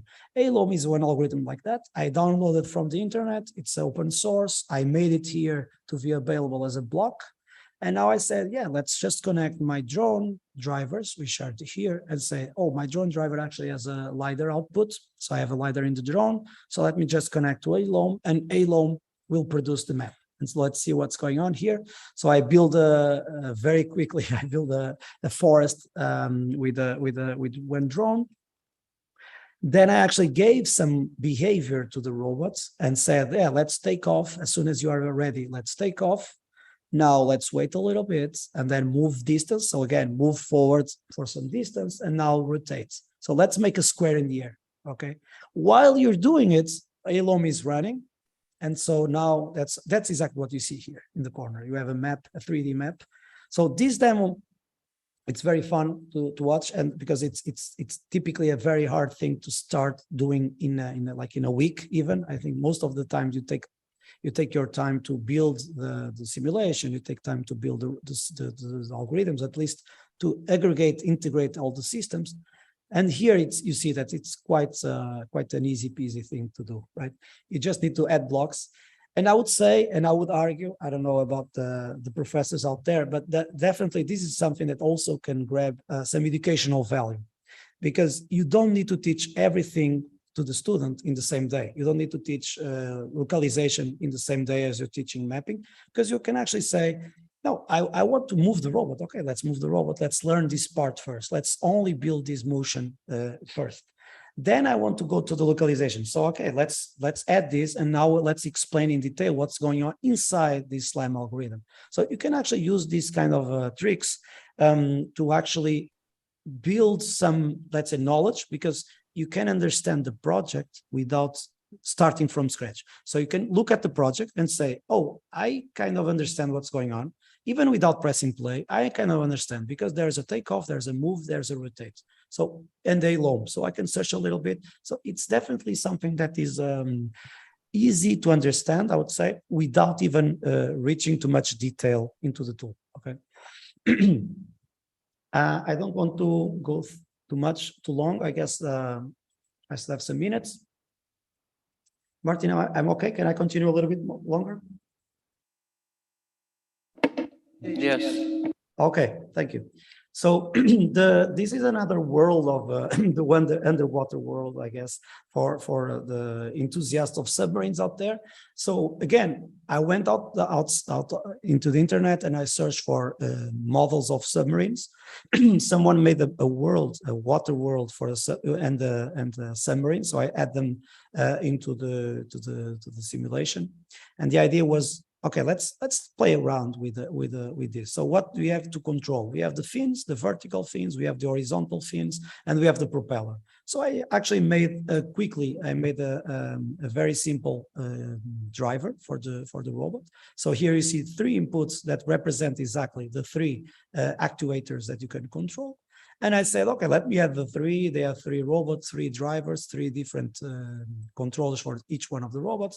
And let me give some random outputs. Let's say, let me do some propeller that is moving faster first and then slower, or move the vertical fins like in a ramp kind of curve.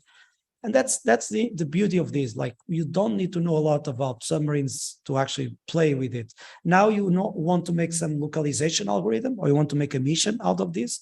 You already have the block, so you can actually move the robot, or you move the submarine. So it's, I would say it's, I would argue that it's an interesting way of starting most of the time with your own applications. Okay. So if you want to play around with the submarine and you want to move the submarine to, this is actually, I'm pretty sure this is a competition. You need to move the robot from B to the other B square. So even for competitions, hackathons and robotics competitions, this could be interesting, because you could actually make it a little bit more intuitive and bring more participants to such tool, because you can actually start playing with it in a couple of minutes at most. Okay. The idea in the future is to have these nodes shareable between different people. So you can actually have like a library of nodes in the internet. So people can actually go and say, oh, I want to download that submarine driver. Oh, we did some X-rotor driver the other day. So I want to use that one because I like the drone he has. He has a RGBD camera. He has a sensor or sonar. I like that robot. Let me bring it and let me start controlling it. Or I actually want the whole flow. I want this project. So making these like a shareable, like a Thingiverse kind of thing, like these websites where you can download objects or download code. In here, it would be something like downloading the structure of nodes.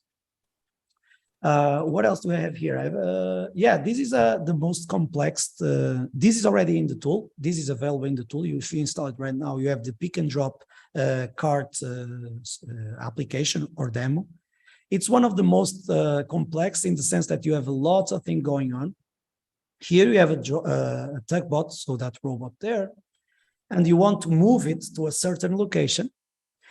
When you reach that location, you want to read an April tag, so a QR code out of the cart. So a cart is a movable object that you have here, like this little, this is a cart, okay? So this is basically a wheeled structure that you can actually drag from A to B. And that's something that a lot of companies, a lot of warehouses really need. They have very long warehouses. They need like to move carts from one place A to B, like 100 kilometers, I'm sorry, 1 kilometer maybe at a time, okay? So hundreds of kilometers, maybe a day. And that's the question, how do you move that thing? Well, probably you need to have someone having the most boring action at all, right? It is to move A to B every day, every single day. And these kind of repetitive tasks can obviously be done quite simply by a robot. And we can obviously leave the staff to do more challenging tasks than just dragging and moving and walking from A to B kilometers a day. And so typically we have a very good localization to reach this location. That's how the robot got here. And now, what happened? Sorry. Now that the robot got to the location, you actually have a QR code. Typically, that's how people use these robots. They have QR codes, and they can align with the cart. They can be very, very sure that that's the right cart, that's the right ID of the cart, and now the cart is dragged. So there's actually, if you check the state machine of this robot, you can actually see something like align with cart. Attach gripper or center gripper first, because you can actually have a lot of operations with the gripper. Now let's raise the gripper. Now let's move to point B. That's exactly what's going on. As you see here, the robot will move to this square. So the state machine, if you look at the state machine, it will be very obvious what's going on, and it's expected that it will be doing that. And now after detaching from the cart, the state machine says, oh, go to the docking station to charge, okay? So the state machine and the simulation typically are where you start, and then you actually go to the real life world, and you say, okay, the simulation looks fine. Let's bring this to life. And so typically that's how we also operate in the company. We make the simulation, we test everything we want to test in the simulation, and then go to the real implementation. And again, obviously there are some caveats, maybe some changes here and there, but typically the code, the structure, the state machine, it's almost 99% the same when you go from simulation to the real world. Typically you only change the actual drivers of the robot. So let me see if I have do I have it here? Yeah, so this is the state machine, okay? So this is the complex state machine that you see here with a lot of steps. This block, which represents the tugbot in the simulation, is the one that you need to replace if you have a real robot. Pretty much that's it. Everything else is the same. All the algorithms read the same information, produce the same information, expect to behave the same way, okay? So I would like to leave more space to questions. I guess there's usually lots of questions regarding the videos. And so I will continue more on the interactive side of things, but please be aware that if this is already there, so the beta phase has started. It means that we are testing a lot of things. So obviously we want to have a good tool for the community. but definitely there's a lot of bugs still in issues, and those are the ones that we want to obviously get feedback from the community and tell us, oh, I don't like these kind of options, or I need these options, I don't have them, I prefer this and that. So this is where we are at the moment. So we have a tool, it's there, out there, it's for the community, but we are still receiving a lot of feedback. So please, if you have any questions, please feel free to ask.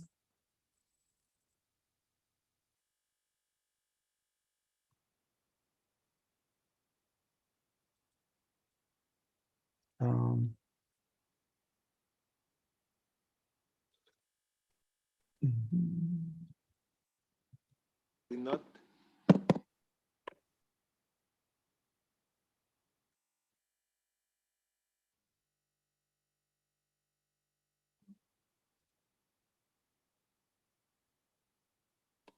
So probably now you can hear me. Yeah, So we had some problems with the microphone, so I had to come up to the front to. It's working. Yeah, well, it's just me then. It's working. So I think it's really nice, all these simulations, but in the end, if we want to show something to our students, we really would like to have some real robots. Now, remember, these are students that are going to use them, so they must be robust, right? They must not be too expensive. Can you have any suggestions for us? Where should we start?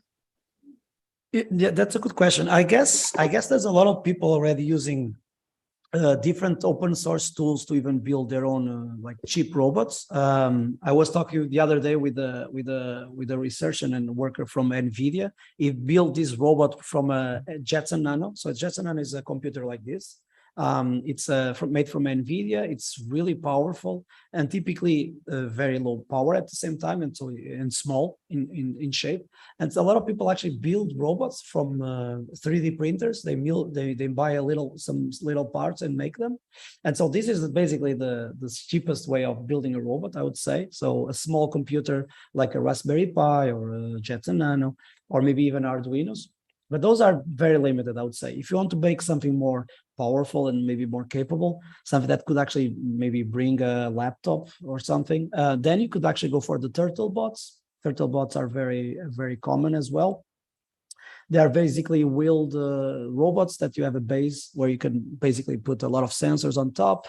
A lot of people also prefer these Huskies. So the Huskies are I don't know if I have pictures here, but the Huskies are the ones with the yellow ones. So I guess I had one picture here. Yeah, this kind of robot.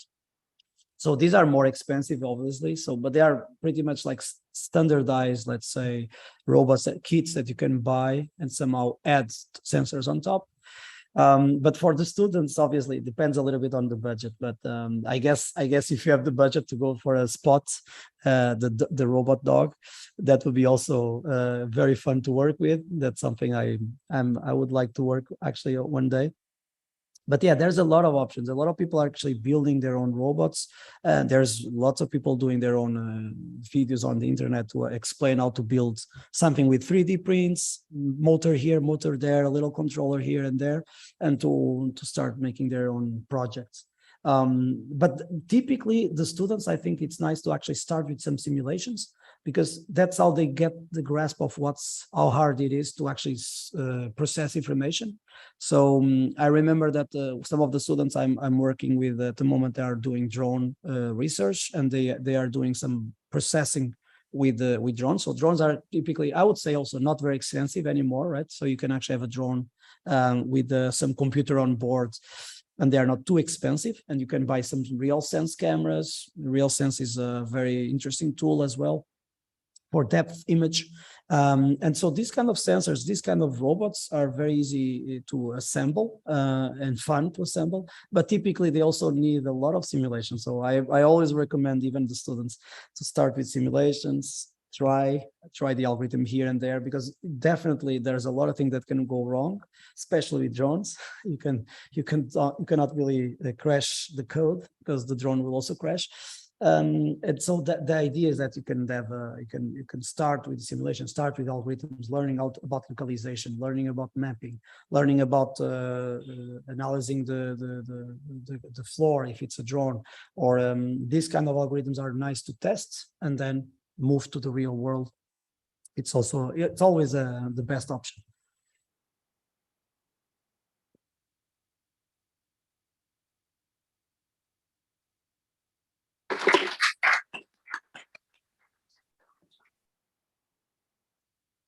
Not sure if I'm listening. There's a small problem. So thank you, Dr. Luis Pinto.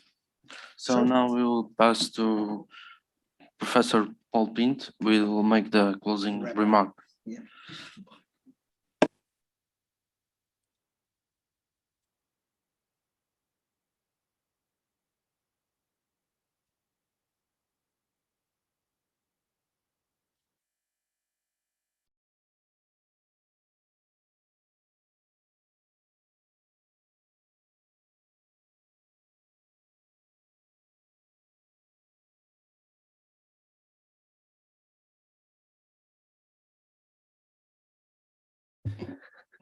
Okay, thank you everybody for attending this this conference. I think we all have been present to the challenge of the 21st century because we are now not dealing with just coding or databases. We are dealing with something bigger like Internet of Things, big data, with data lakes and so on, artificial intelligence, machine learning, and also in our days we don't actually program for big machines, but we program in cloud, and everybody using their own device. We don't use corporate computers anymore. We use our own laptops, our own tablets, our own cell phones, smartphones, and so on. So we are now dealing with new programming paradigms. For instance, we are not doing any more imperative programming, but declarative programming. Probably new languages will come up, new ways to approach. We have in the cloud, we have a new stuff to deal with. We have now programming in cloud, so we have to program you can program software as a service like functions. Let me say Docker with orchestration with Kubernetes, and we don't actually program as we used to program in the past. Still, we have we also have platform as a service. I will not go to infrastructure as a service, but platform as a service. So we don't care about the machine, just care about somebody taking care of the operating system. You get your stuff on it to access everywhere in the world. So and about the two last interventions, the future is probably will be made with not robots as we see in the movies of the last century, but autonomous vehicles, drones, this kind of robots, not just the vacuum cleaners we have at home, but in these warehouses, pushing things from one place to another. And the autonomous vehicles will bring a more quality to our cities, because you don't have to have semaphores. You just, every vehicle knows where everyone else is, and they can cross on the crossroad like this without touching everybody. It will be a little bit scary for us inside, but okay. But this will happen in the future with electric vehicles and so on. And this is the challenge of the 21st century. We are studying, we are taking lessons from the past, but we have to evolve. We have to take the evolution side. And what is evolution for us? For us, evolution will be resumed to a single sentence, which I will close this, which is, those will not move forward, will freeze in the back. So we have to evolve, we have to go forward and embrace the new challenges of the 21st century. Thank you all for coming.